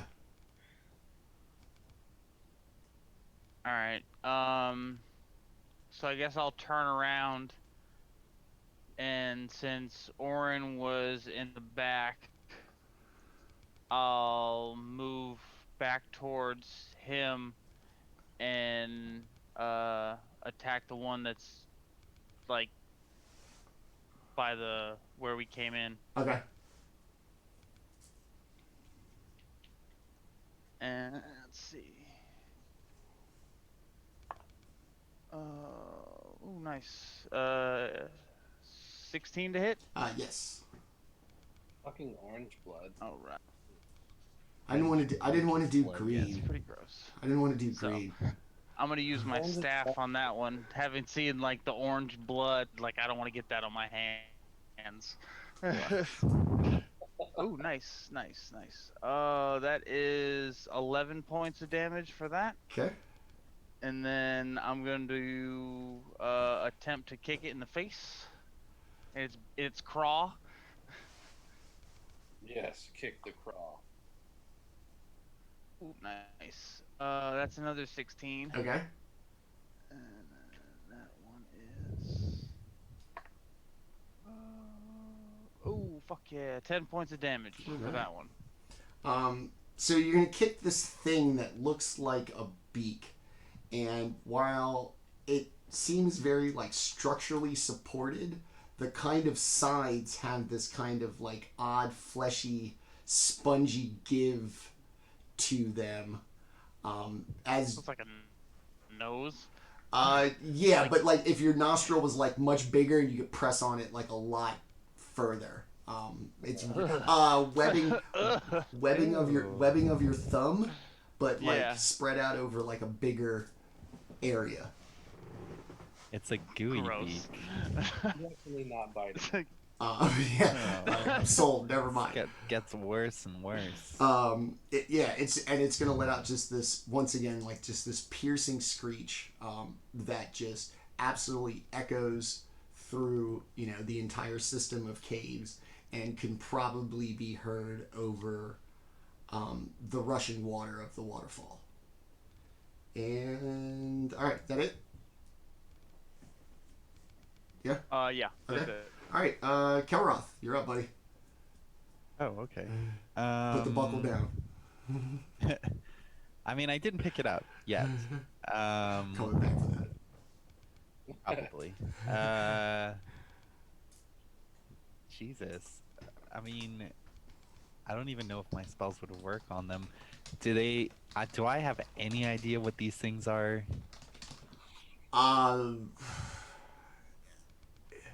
They're probably not studied academically. Like I said, unless I didn't really study adventuring. yeah, unless Underdark or you're anything. familiar with the Underdark, probably not. This just looks like some awful shit. For all you know, this is could just be a- this could be a this is result just a of what the oral. fuck. Yeah, this could be something oral put together. For all you know. Okay. It doesn't even look like sentient, except for it's like a brain thing. sort of. It's hard to. Okay, well, I can't really cast any spells, or I don't think I can cast any spells at it. And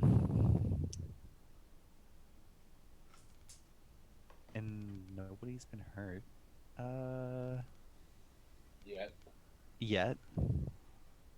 It goes last. Yeah, then I don't. Yeah, I don't think I'm gonna do anything.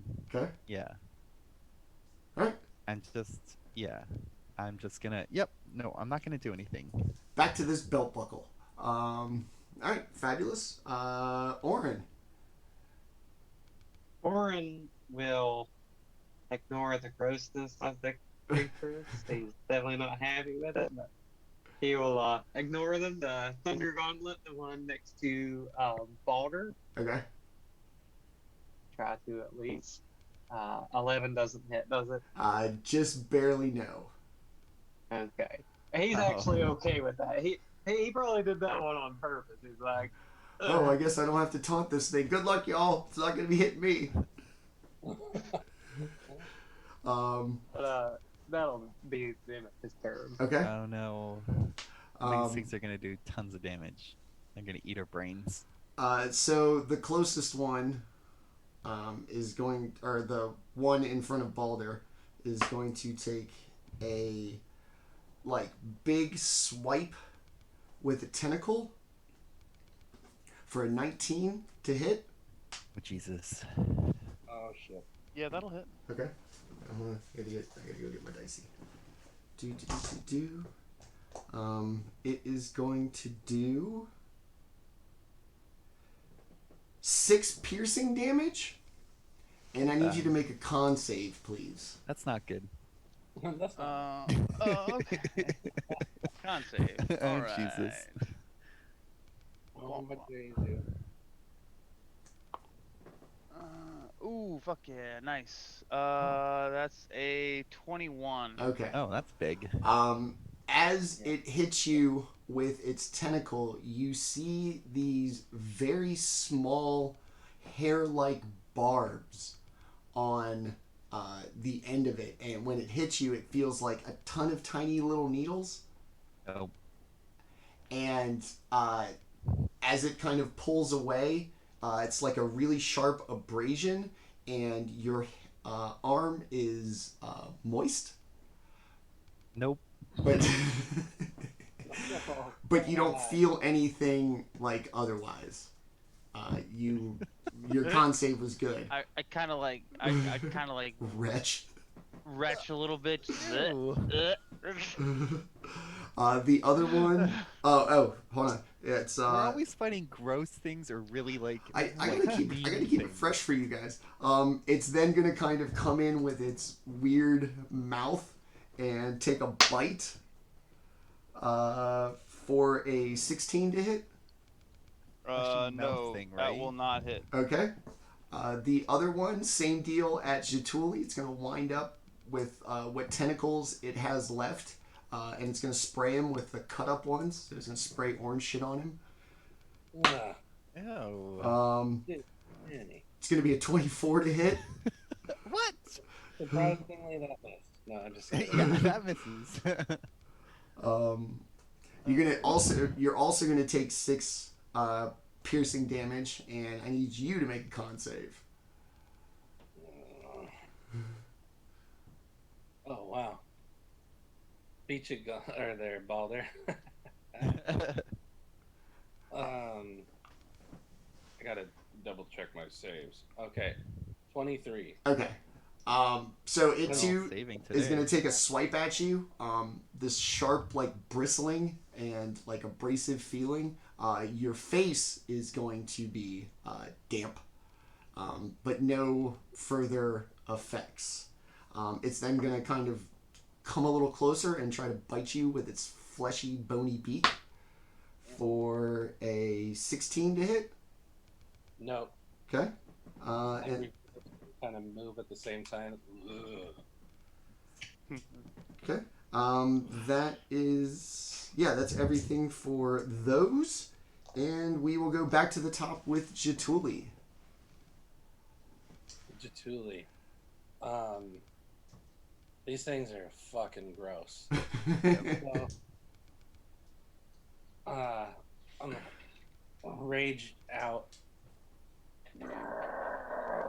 and just get crazy angry and take a swing at it for. I should have this remembered by now, but I don't. Okay. For 16? To hit, yes. Oh, Man, you are muted, Manny.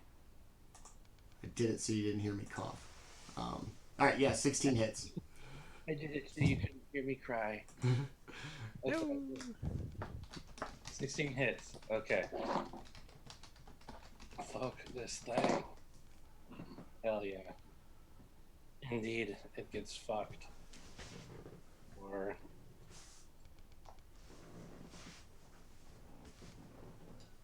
So 16 damage. Ooh, very nice. You're basically going to swipe most of the tentacles now off. There is kind of a large pool of orange drink on the dusty floor. We mean It's like Ice D or Sunny D? Cloudy McDonald's orange, like the orange color from McDonald's, but cloudy. Like someone put a creamer in their McDonald's. Yes, or worse. Ew. I hate my life. All right. Well, look, you guys just keep egging me on, so this is what you're gonna get. All right. So yeah. Okay. So it takes Where are the drow? pretty good. We only went into one room.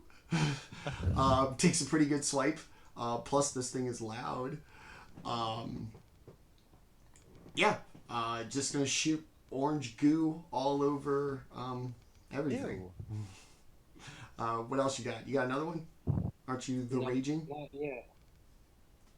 No, that's it. That's all I got. Yeah. Oh, weak. Not Well, not weak. 5. That was pretty impressive. Alrighty then. Oh no. Baldr, the one in front of you is doing slightly better than the other one.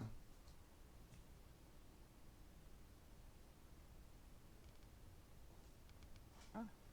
What? You back? You're there. Yeah, I'm here. Okay. Your turn. Sorry. You're good. I'm gonna attempt to smack it again with the staff Okay. and the craw. That's a 20 to hit, not natural. Yep. All right. A Matthew 20. Yeah, mathy 20. That's 5 points of damage for that one. Alright. I like dirty And- 20. Dirty. yeah. Yeah. Little dirty girl. And then I'm gonna attempt to swing around and kick it again with the heel kick. Okay. 17 on the die, so that one will hit. Yep. Gotta love the heel kick. Ooh, nice, another 6. So that's 10 points of damage for that one. Alright. Once again, getting kicked in its kind of spongy beak. It's going to let out like a horrendous echoing shriek. And the other one that you haven't hit is going to let out like a kind of a dominance establishing like roar, deeper, more bestial. Kelroth, next to go. Do they look like they're getting killed? They are not doing well. Okay. Nothing's like sneaking up on us while we're fighting these, right? Gonna look Not, back into the hallway. not so far. Not so far. Okay.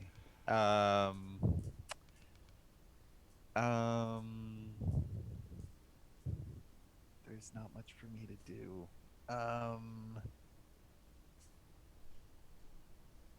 Yep. I raise my shield. Okay. I take a defensive posture. Ugh. All right. Yeah, pretty much. All right.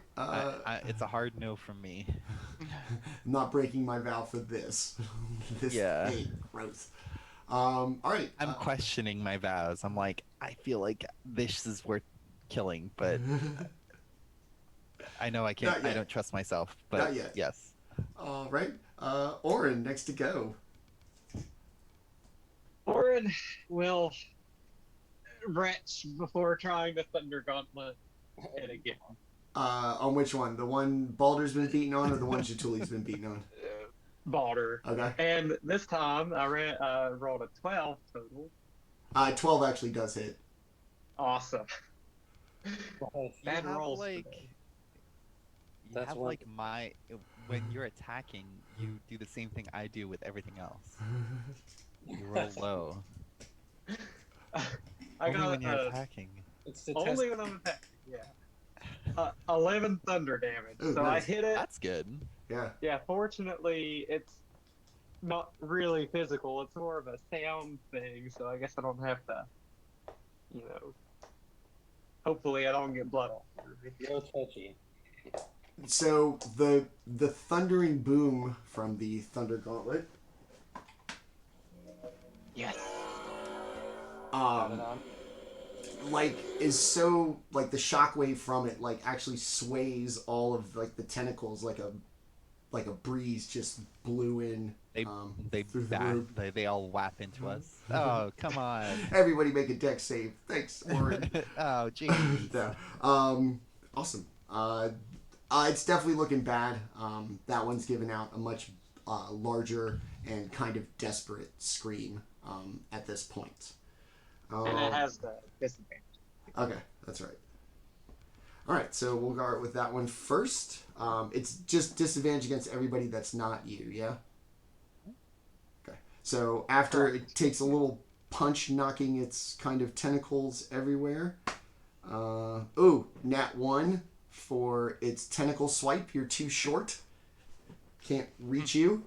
It's going to get real low, like in a Grell limbo position, to take a bite at you with the beak for a 7. That's not going to get it done. No. The other one, who's looking better but not much, is going to give another bestial roar at Jaatuuli.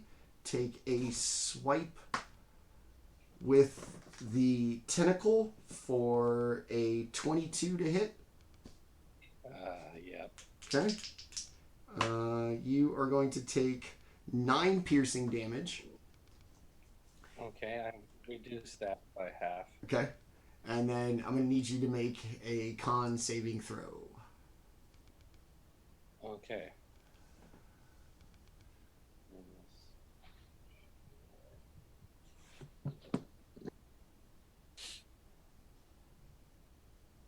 15. So as it swipes at you, the barbs are going to really kind of embed themselves in you. You're going to get very cold and very stiff, and you are now paralyzed. Just from the poisoning of the tentacle. It's now seeing you. Like frozen and he falls over? Yeah, like I don't know, paralyzed if you're like rigid and catatonic or like limp, like dead weight. Paralyzed. Okay. Anybody with I think that's my impression of paralyzed. It's like your muscles and everything just Just lock lock up. like you're being electrocuted or Okay. something, and You don't just turn can't it. You don't just move. turn into dead weight and fall on the floor in a puddle. No. That would be more like incapacitated or unconscious. All right. So anyone with a decent perception can see that my eyes just turned red. Turn red? Oh, jeez. All right. It's going to take a 19 to hit with its beak. Which is a hit. Okay. It has advantage. Oh, yeah. You can't do anything. Yeah. The other And one was a wait, 4. isn't it also a critical? Yeah, if you're paralyzed, if you get hit by the tank, it's a critical. Okay, so Yeah, 2, any 8, attack that hits is 10. automatically Okay. a critical. All right. Only if it's like a melee attack. So you're going to Yeah. take. Half of. But he still takes half, yeah. Yeah. You're going to take 13/6 with your mitigation of Alright. piercing damage. It With bites its- your with not its- moving form, but your muscles just bulge. You're all scaly and stuff. It probably thinks you're gross. How you feel about that, huh? It's fine. I That's didn't fine. I don't want this fine. thing to be my friend. It can fuck off for all I care. If it thinks he's not gross, that's weirder. Come here. All right, so that's the Grells. Oh shit, you're next. All right, Jaatuuli, you get to make Oh, wait, hold on. At the end of each of your turns, so your You turn used your went turn. nothing, and now 17. 17 does pass. So after your big bite, you shake it off. It is now Baldr's turn. This question, because I guess you're not really facing us because you're in front of us. Do any of us actually see his eyes go red? I imagine he's probably facing back towards like the entrance to the room. Okay. He got in between you. He was coming up behind you. He turned to Okay. prevent it. Yeah, I wouldn't see that. It would be because I'm Fist of facing the Fury. other way. I have a really high perception, but if I couldn't see his eyes, but if I did see his eyes, I probably would have subtly noticed that they changed color. Okay. All right. But I'm gonna attempt to smack this thing again with the staff All right. and follow Are it they up with still another red? heel kick. Oh, No, nice! you can't do it. Natural Oh. 20 Ooh. Okay. for the first one. Okay. Natural 20. Alright. Yeah. And the heel kick misses with 1. So Okay. it's a crit for the staff. Yin and yang right there. Oh, nice. All right. So that's Yang is an asshole. 8, 12. That's 15 points of damage for the staff. So tell me what you do to this thing that's kind of sunk a little lower. Its tentacles are dragging a little bit from its weakened state. How do you dispose of this thing? As I just kind of like move up towards it with the staff beside me, and I just come and just with both hands just right on top of it and just bring it to the ground, and you just see it kind of like bounce like that, like deflated basketball, like quarter-inch bounce, just kind of like thud, and just kind Concaves of in the like top. and just kind of like you hear that like wet smack against the ground, and then just No. goes limp. It Ew. does. It kind of gets a little turn. A little bit of orange goo seems to puddle around it. So one of them is now dead, and it is Kelroth's turn.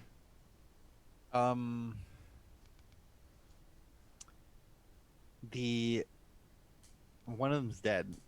Yes. It's just a pile of like orange goo, basically. Yeah.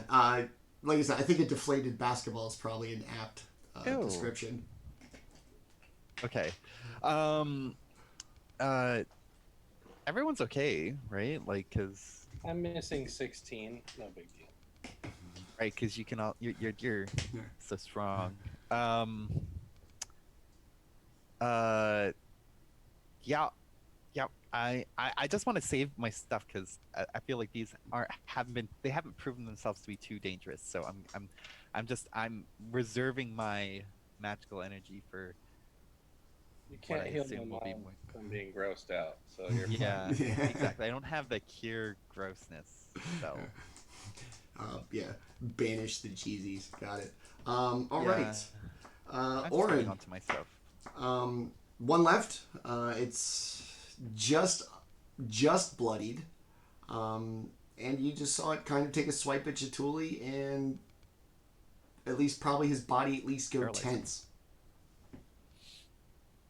Orryn will run over and try to support him by thunder gauntleting it. And oh, that's a hit. That's a 25 total. Woo! snap. Would you It's like to- almost a 20.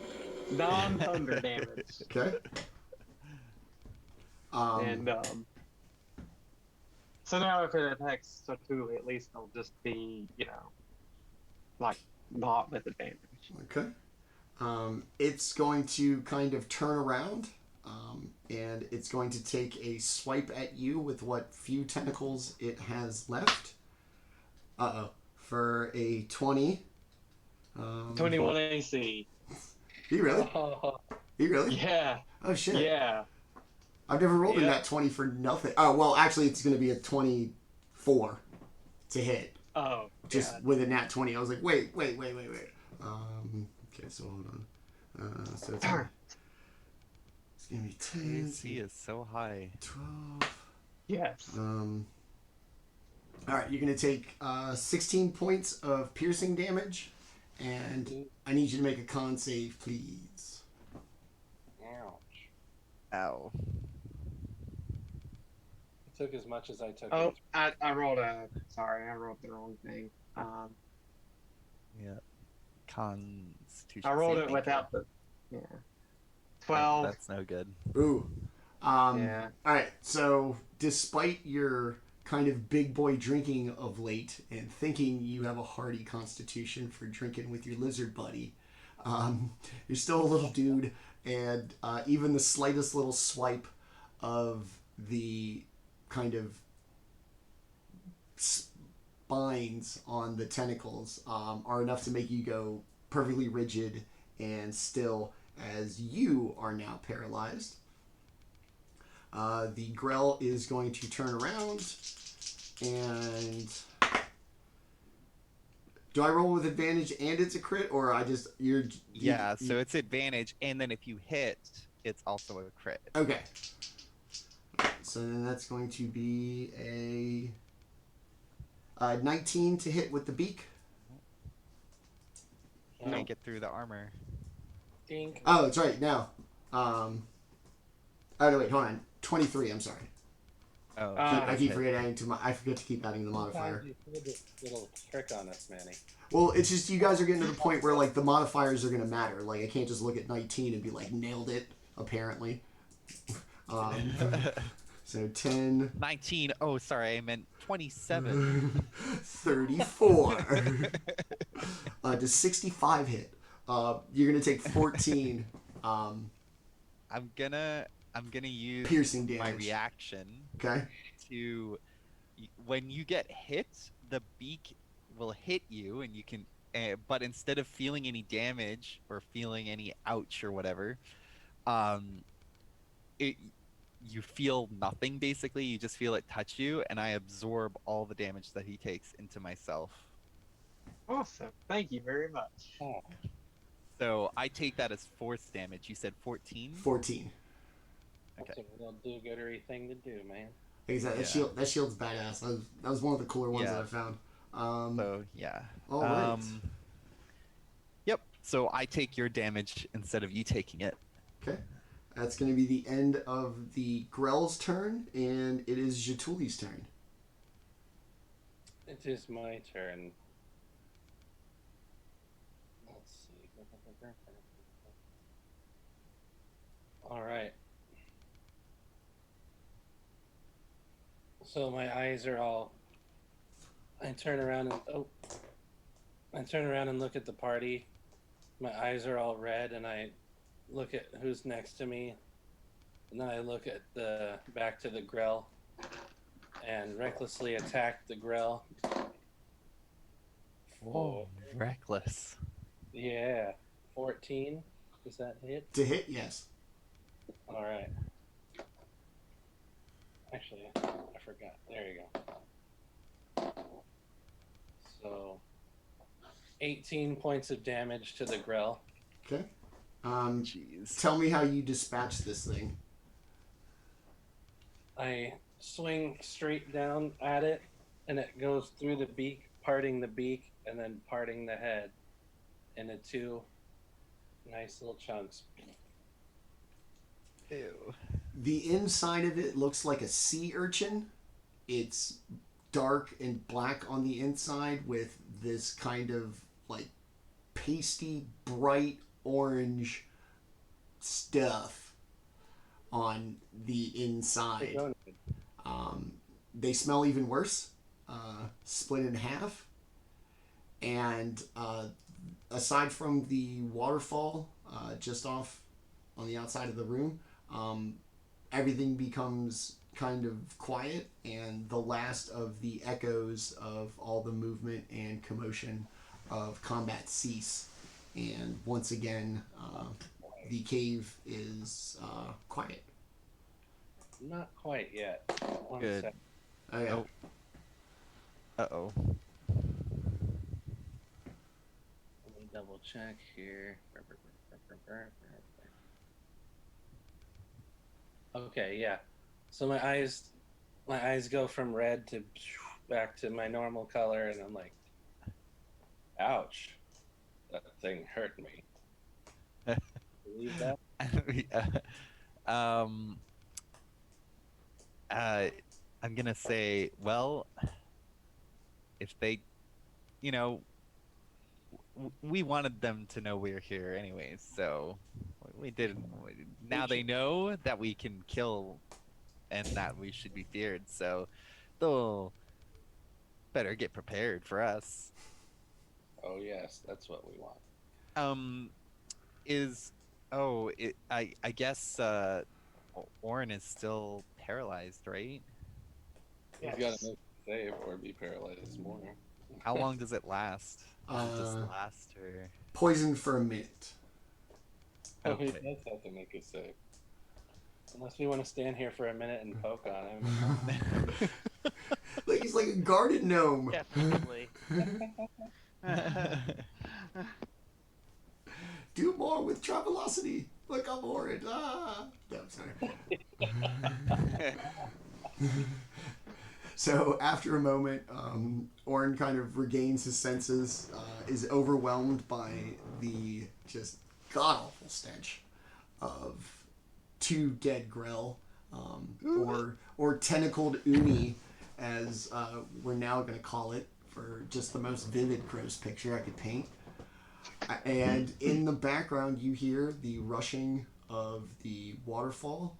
There's kind of a small little corridor off to your right as you face where you came in. That is just a dead-end kind of corridor that leads to the big hole. I'm gonna loot the brains. This is a video game, right? No, just kidding. But I It has do a want to long go back. sword. Yeah. I'm gonna jam my hand so far into this thing's I find Guys, a I found- cranial cavity. I Find a found pearl gold inside. pieces and pearl the size of a bowling ball. And a healing Um, potion. sweet. 12, Sweet, I found a couch for our house. 12 copper. What? You know, it was goes just to the Coke in machine? there. I'm 2 halves of the one that I split up into the hole. Yeah. As it Ew. kind of falls, What like, a sloppy mess. tentacles kind of Ew. waving as it falls. The sound That of would be it funny. I'd laugh at that. splatting when it finally does hit the bottom sounds like a water balloon Like- filled with Jello. Ew. Like Kermit the Frog, you know, like. I love the Muppets. um, It sounds like you threw a I bag of still- I wanna sour go cream back. off the balcony. like now I feel like I was distracted. I want to go back and double check that the stuff on the table. It was a table, right? Like it was like a. It was just kind of like on the ground. You go back and it looks like the like a past victim of the Grell, Oh. that they had devoured this thing like down to the like bone. dissolved it? Once Ew. just picked at it. Once it had been paralyzed, they had just picked this skeleton clean. Okay. It's the bones are a little more petite. It is medium sized. Good. It is Kelroth. Given your background, you would probably recognize it as like an elfish kind Okay. of stature and build. Well, hell. um, was there anything of value, or is this just remnants? Just remnants. Okay. Just enough well, to draw you into the room. I kind of like pick up the belt buckle and like look, and then I'm like, oh, I just drop it. I'm like, that's nothing. It's nothing. For all that shit I would have taken it. Like, I'm fucking taking this. no. I only want if it's cool. It's Okay. not cool. It doesn't even look cool. Um, all right. This was the wrong way. Let's head back the other way. Okay. I said it wasn't interesting. As you, That's true. I was right. As you kind of squeeze through the narrow opening, you come to understand why the Grell were isolated to that room. They floated up from the hole and they couldn't fit through the corridor, so they just kind of hung out there. You make your way back. You see the bucket lift still undisturbed from Kelroth and Baldr's trip down. As you make your way to the left, you see kind of an empty corridor with more of the black crystal exposed on the like the walls of the mine, and then a bunch of the sparkly dust on the floor. And as you kind of come up on the next room, Kelroth, your passive perception is like 17 or something. Mm-hmm. Okay. Good God. Yep. But man's paying attention. I mean, I pay attention. I like living, and I'm not good at a lot of other things. I'm not but tripping paying over attention something is- and dying. That's shitty. Sometimes I'm rude, but I definitely pay attention. Okay. Marching order still what? Jaatuuli, Baldr. Than Oh. me. Okay. I'll be in the back. Yeah. Jaatuuli and Baldr, give me a perception check, please. Oh man, I'm just killing the perception game today.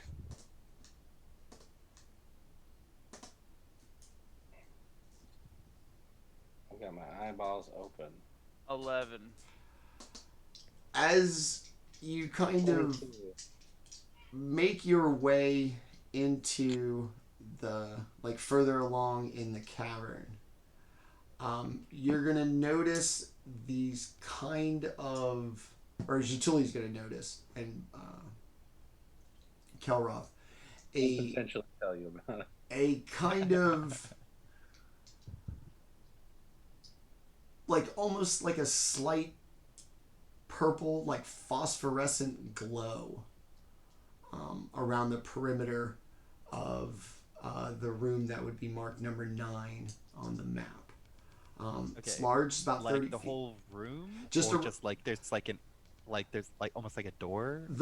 Like I said, on the floor, like basically where the floor kind of and the walls meet, there's just this kind of odd purple, like phosphorescent glow to it. It doesn't appear to be magical. It looks, like I said, it's very subtle. Just kind of glowing around the room.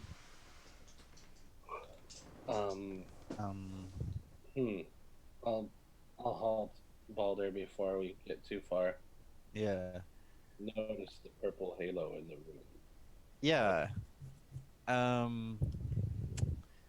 You said it. We can tell it's not magical. It doesn't. It's not like vivid or showy enough to be like magic. It looks. If it's natural, like glowing shit is impressive when it's natural. Yeah.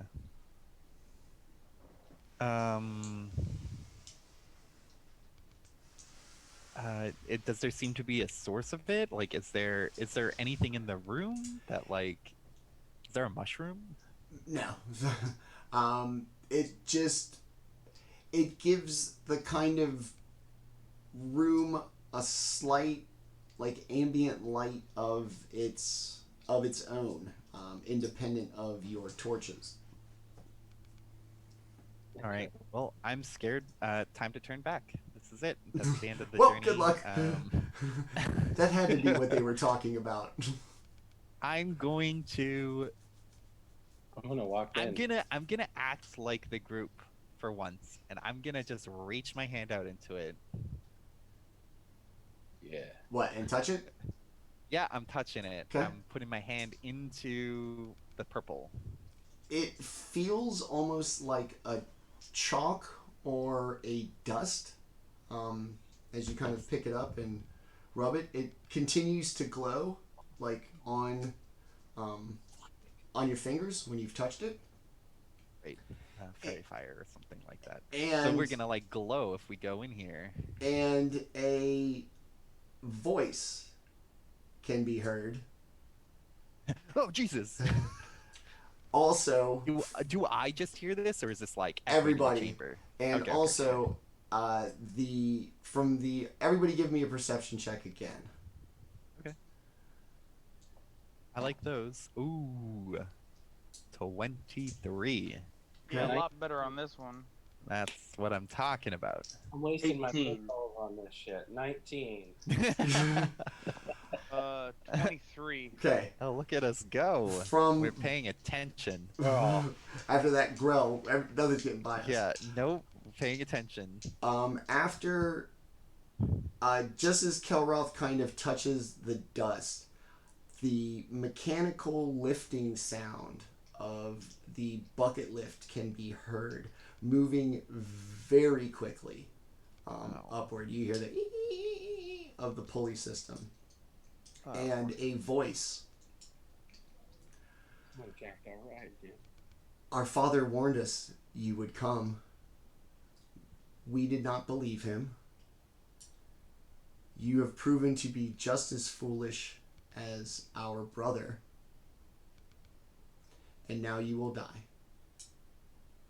Womp womp. Everybody roll initiative for me, please. I will kill another brother. Holy shit. Uh-oh. Looks like you're rolling good on initiative today. What the fuck? I told you I blew all my shit on that perception. I have a 7 total. Ooh. Hey, we got a 7. We're 7 bros. Oh, jeez. Who's got the higher dex? He does. Okay. I've got a +2 or +2 dex. I have +2 as well, but you can go for it. Okay. Where's everybody in relation to sevens? I have a 13. Okay. Wow. That's like Wow. That's like 2 initiative. 24. Whoa! The monk going first. I gotta stop being. I gotta stop being shocked by Who'd that. thunk it? I know. I gotta stop being like, wow, that's really good, dog. It's what I do. I rolled a natural 20, so. Wow. I critted See, on you gotta initiative, like y'all. now that you're that good at it, it's like it's just not as good anymore. Now that's just expected of you, right? It's just not. standard now. Now I'm like bouncing off the walls to hit stuff. It's like I knew you were coming. Ha ha! Out from the darkness on the far end of the room, you see these two heads of shocking white hair, dark skin, pointy eyes. They come walking in with a short sword in each hand, very cocky. Our brother is not here to help you. You have crossed our father for the last time. Wait, what? Are we getting help from your brother? Oh, you remember the drow we met in the alley? Yeah, I guess. Probably. That's what I thought too. Okay. Yeah.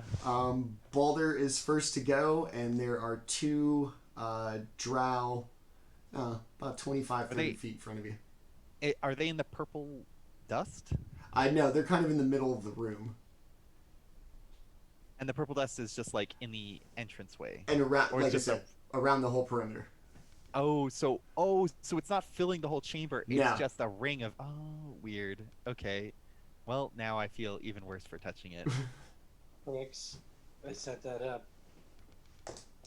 Do I have like minus 10 AC now because I touched the dust? Well, it's you, Baldr. Yeah. So Get dusty. Karate, Yeah. dude. I'm gonna move in. Bring it. I guess go for the one on the right. If yeah, they're facing us. I'll go Okay. for the one on the right. Okay. And so first it'll be a staff with a 12 to hit. That does not. It's going to agilely dodge your staff strike.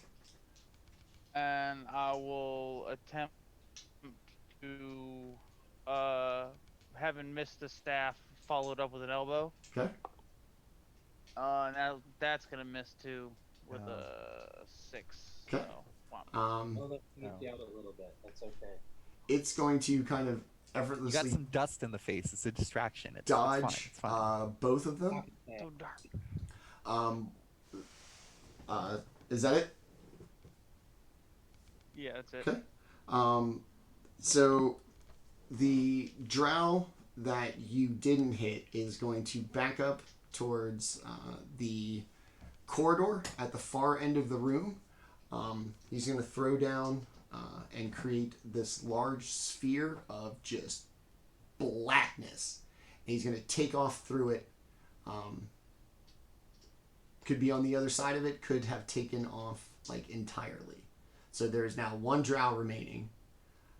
And he is going to, with Baldr right in front of him, he's going to take 2 short sword attacks. One of them is going to be a dirty 20 to hit.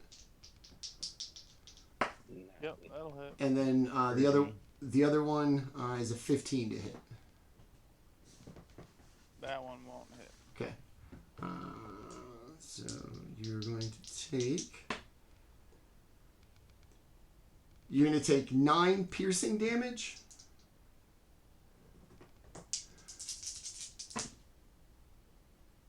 And 7 poison damage.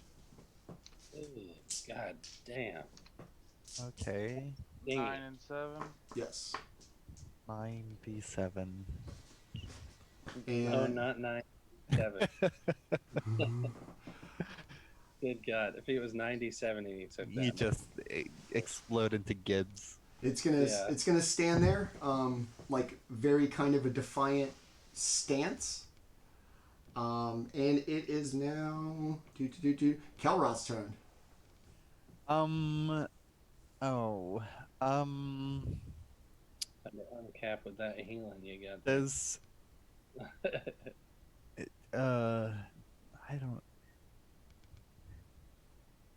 Okay, so there's something in the darkness.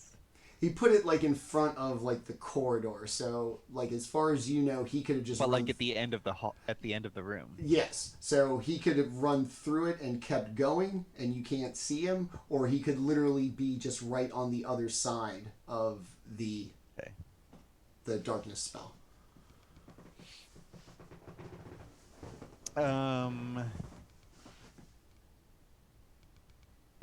How's everyone doing health-wise?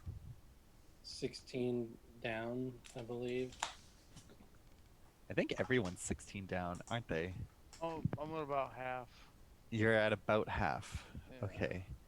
I'm going to cast command on the guy I can see, Okay.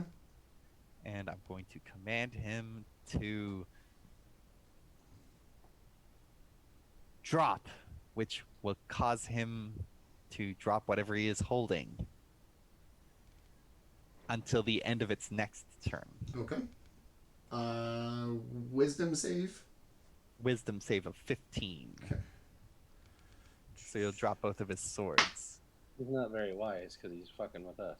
17 Boo! for the save. Oh, bro. Screwed. Okay, well, I tried. Okay. Okay, but I am going to run up to Baldr Okay. and get in, like, the melee with him. Okay.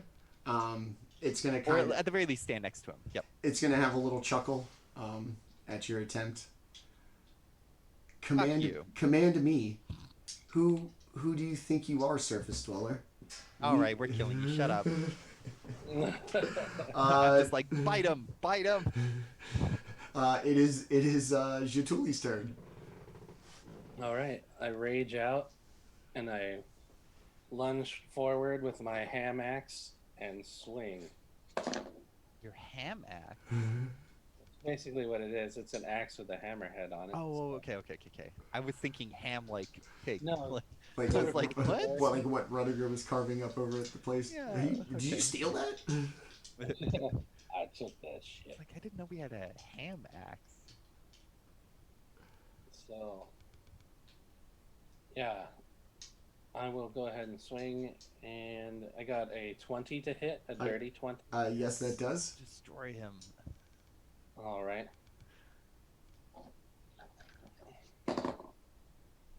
For 16 points of damage. Nice. And then I will take my bonus action. And Gladly bite. a 17 on that To hit. It does not. He's going to kind of parry it away after not being able to the first one. I miss, and it snaps right next to his head. Okay. Look at him. I will bite you. So that's it. All I'm right. just an intimidating guy. All right. Still pretty good. Still pretty good smack. Orryn, the one drow, kind of effortlessly toying with somebody. I'm gonna go to that one, and I'm gonna Thunder Gauntlet. All right. Oh yeah. All right. I'm ready for you, buddy. It is a 15. It does not. I'm gonna give you. I'm gonna give you the sound anyway. Yes. Constellation sound. Yeah. Pity sound. All right, so you're gonna take a big swing at it, and just like everything else, he's just gonna kind of effortlessly, kind of dodge to the side. Back up to Baldr at the top of the order. I'm gonna attempt to swing again Okay. at this guy. Yeah. Fuck. Missed again. And attempt with another swing. Alright, that one will... that one will hit with a 21 Okay. to hit. So... that is 6 points of damage. All right. He's kind of moving in all directions, trying to avoid everything as his boy has left him to fight the four of you. He does sometimes better than others, but takes a little blow. Yeah, he's not looking great, but he's still in this fight. Here. Yeah. He's going to take a swing at basically both Jaatuuli and Baldr. Jaatuuli is going to be a 17 to hit. Nope. Okay. And on Baldr, it's going to be a 25 to hit. Yeah, that'll hit. Yeah. All right. You are going to take Jesus. 8 piercing damage. Oh, wait. Yeah. 8 piercing damage.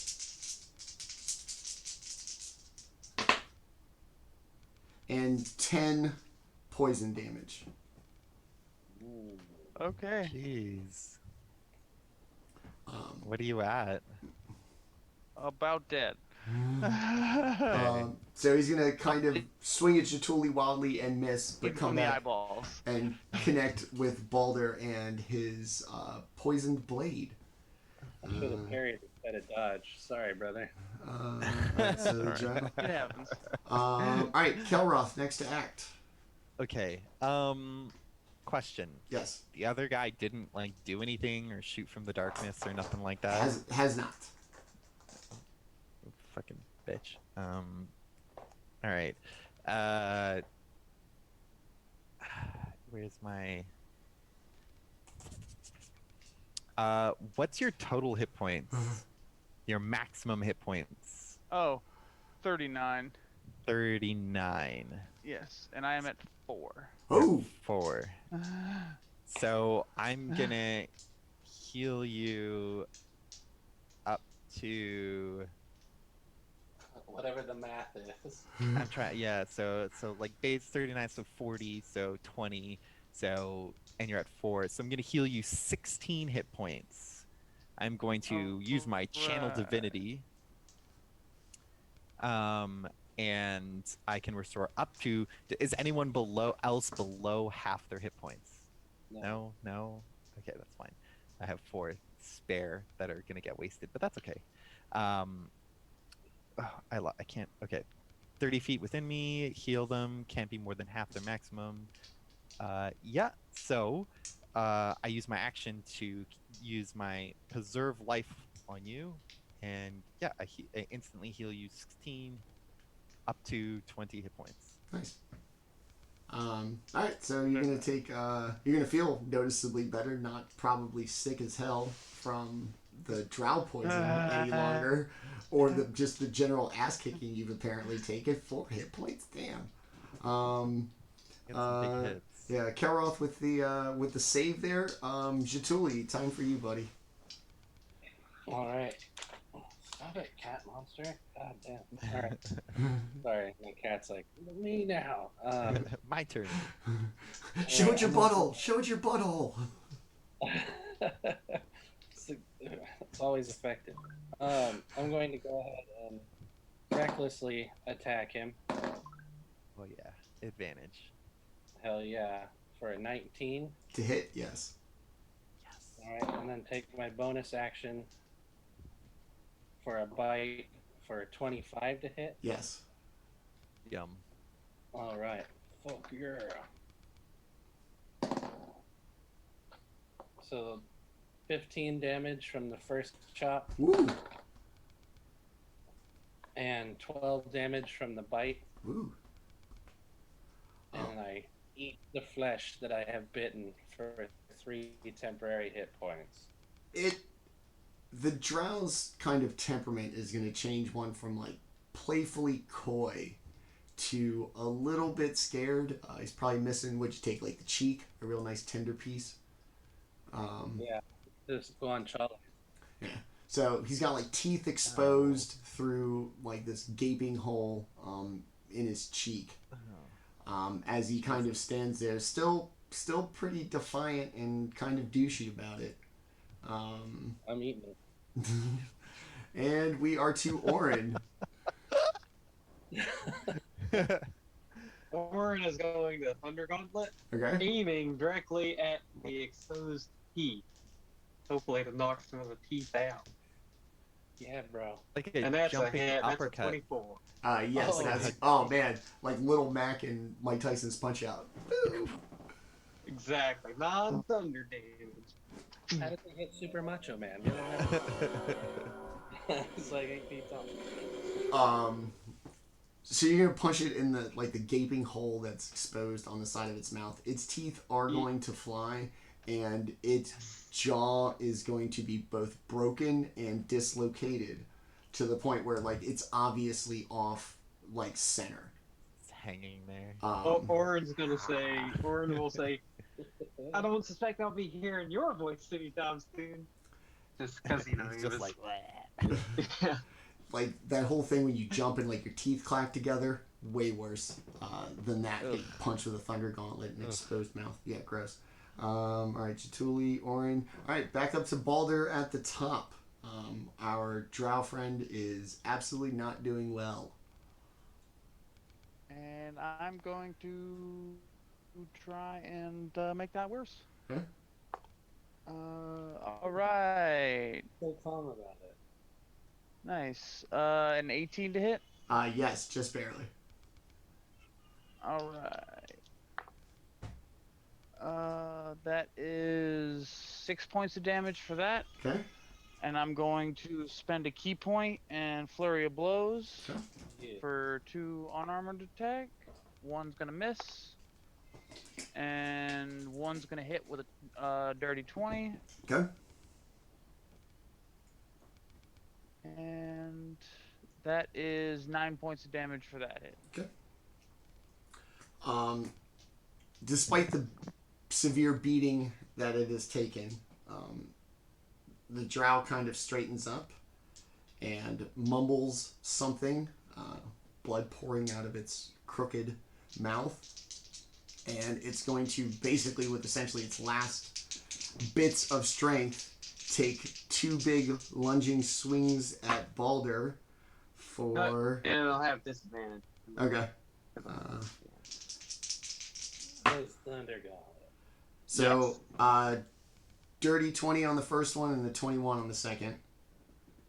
With disadvantage? Yeah, 17 and 14 plus 7 to hit. Damn. That's a good bonus there. That's what I got. So 1d6 plus 4. Alright, so you're going to take 10 piercing damage on the first one. 4. 6 poison damage on the first one.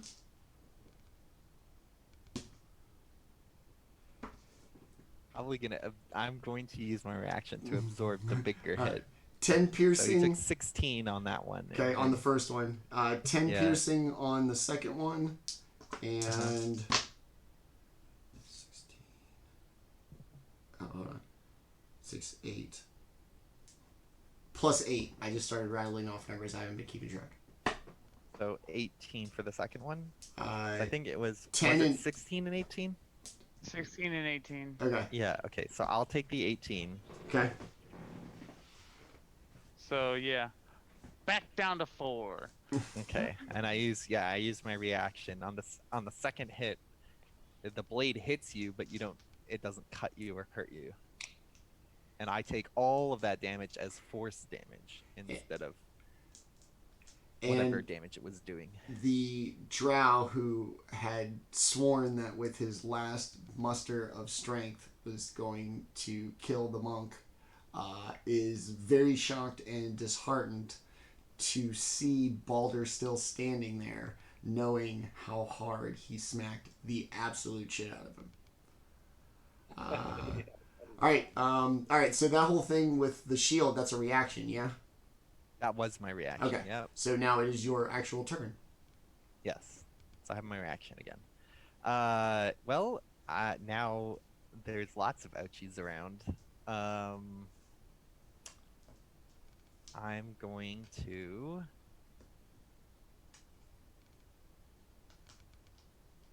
Yeah, I'm going to Cure Wounds level 2 Ooh. upon Baldr. Okay. Busting out the big heels. Big numbers. Yeah, that's going to be 20 healing. Ooh. Very nice. Wow, that is a sweet heal. Very nice. Very nice. That's what that upcast gets you. Yeah. I get a bonus plus... I think I get a bonus plus 3 or 4. I gotta double check. Very nice. 2, 3, 4. Yeah, so plus 4, plus 5. Yeah. Yep. So it's a total 20. All right. Very nice. Anything else? Nope. That's my turn. Jaatuuli.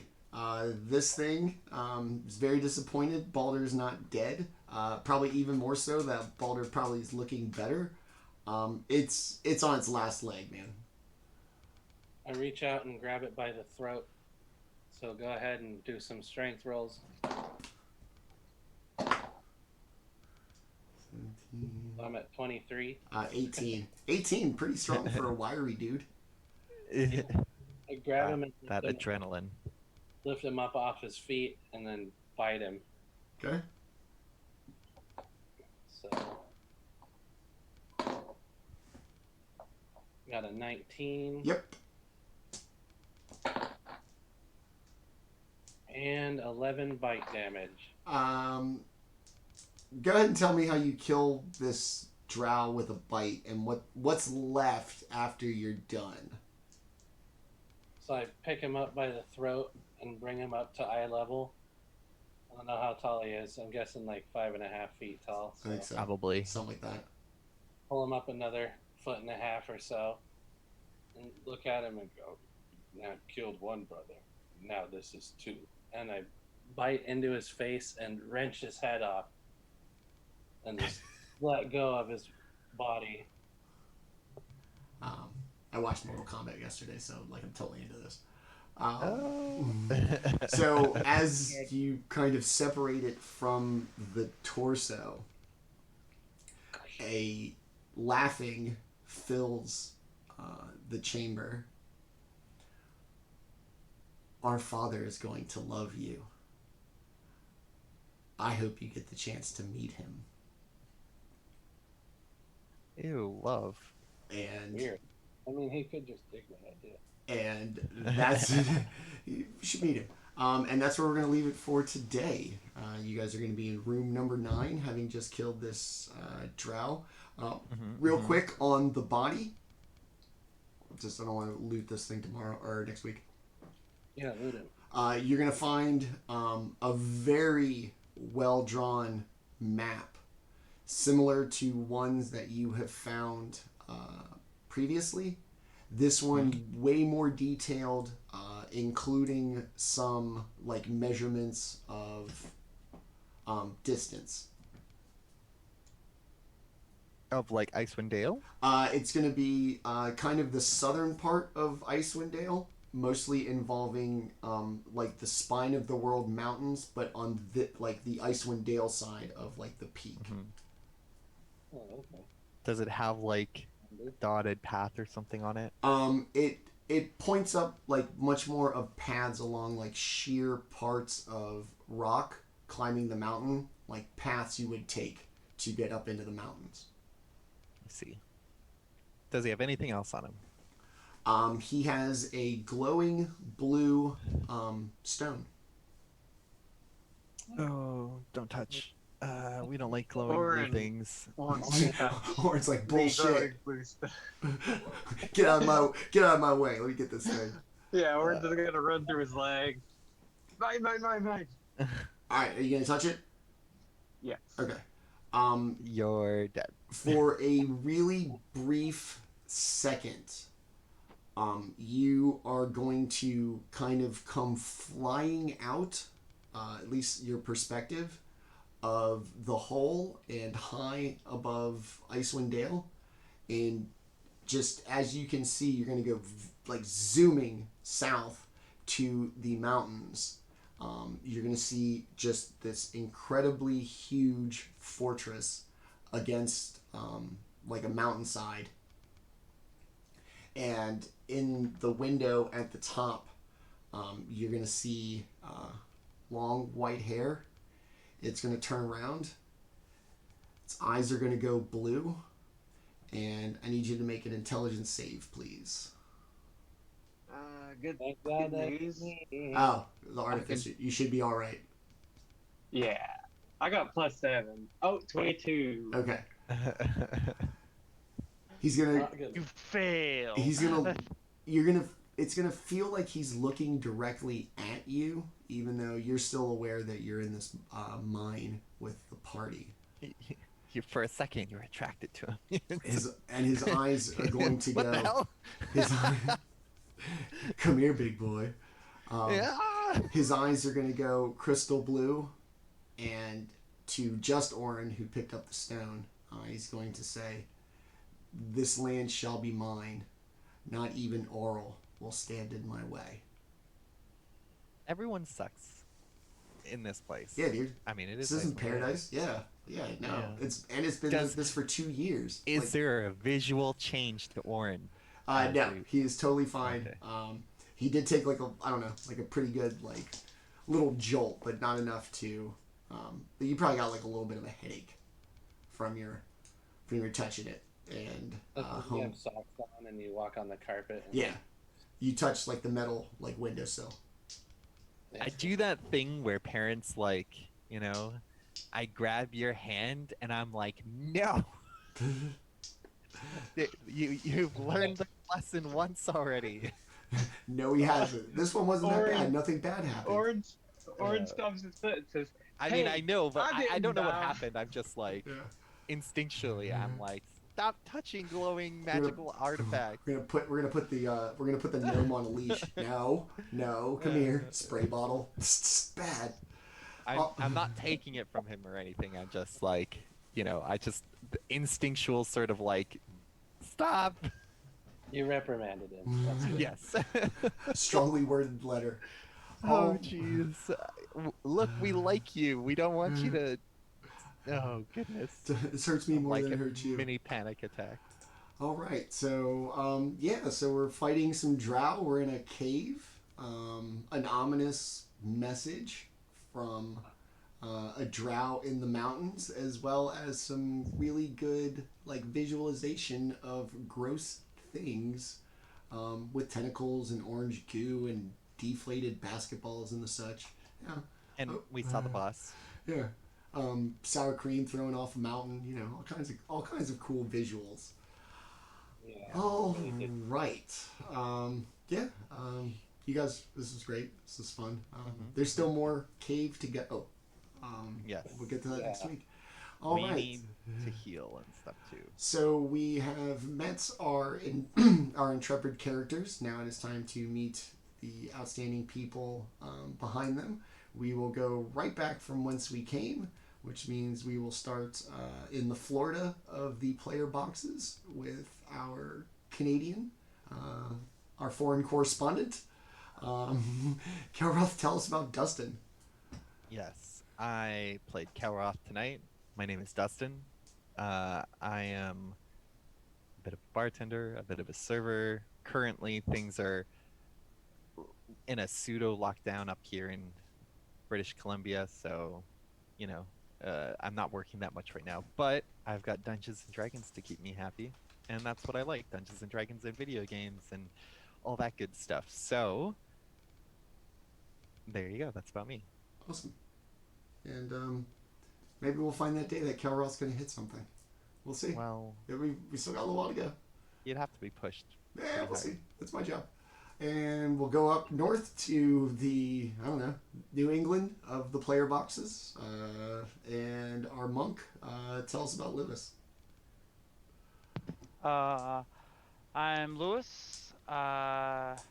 You, if you've been watching this, you know I am a new father. You probably have heard her in the background squawking me, so that's where I'm about to go. But chef, father, husband, gamer, that's me in a nutshell.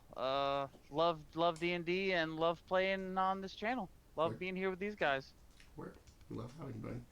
And let's go to our Thunder Gauntlet Guru this evening. I'll even give you an extra one. Ta-da. I'm Landon Baker. I'm a software developer. I have a wife and two Saint Bernard. I call them puppies, but at this point they're fully grown. And I love D&D and a bunch of fantasy games like Final Fantasy and Dragon Quest. So I'm really enjoying this group. This is definitely my favorite group of D&D that I've ever been in. So Word. I look forward to the, next week and the week after. Awesome. Makes me feel good, buddy. Thank you. All right, let's go to our biter in chief. Got his little drow meat. Showed remarkable self-restraint in not biting the grell. So bravo for character development. Thank you. I'm Tenta. I play Jaatuuli, and I'm a grocer for a living, father of no one. I'm married and have 2 cat children, and I like fighting. I like video games. I like pro wrestling and metal. So if you want to talk about any of those things with me, you can hit me up at RipTentaSqueeze on Twitter, and we can chat it up. Very good. Talk to him about Kenny Omega. He loves Kenny Omega. Kenny Omega. Dude, my man's got more belts than, I've had meals this week. Yeah, that's what happens when you're a performance artist. They just give you stuff. Like Grammys. Who has earned a Grammy? Nobody. So those are our amazing players on our flagship show here.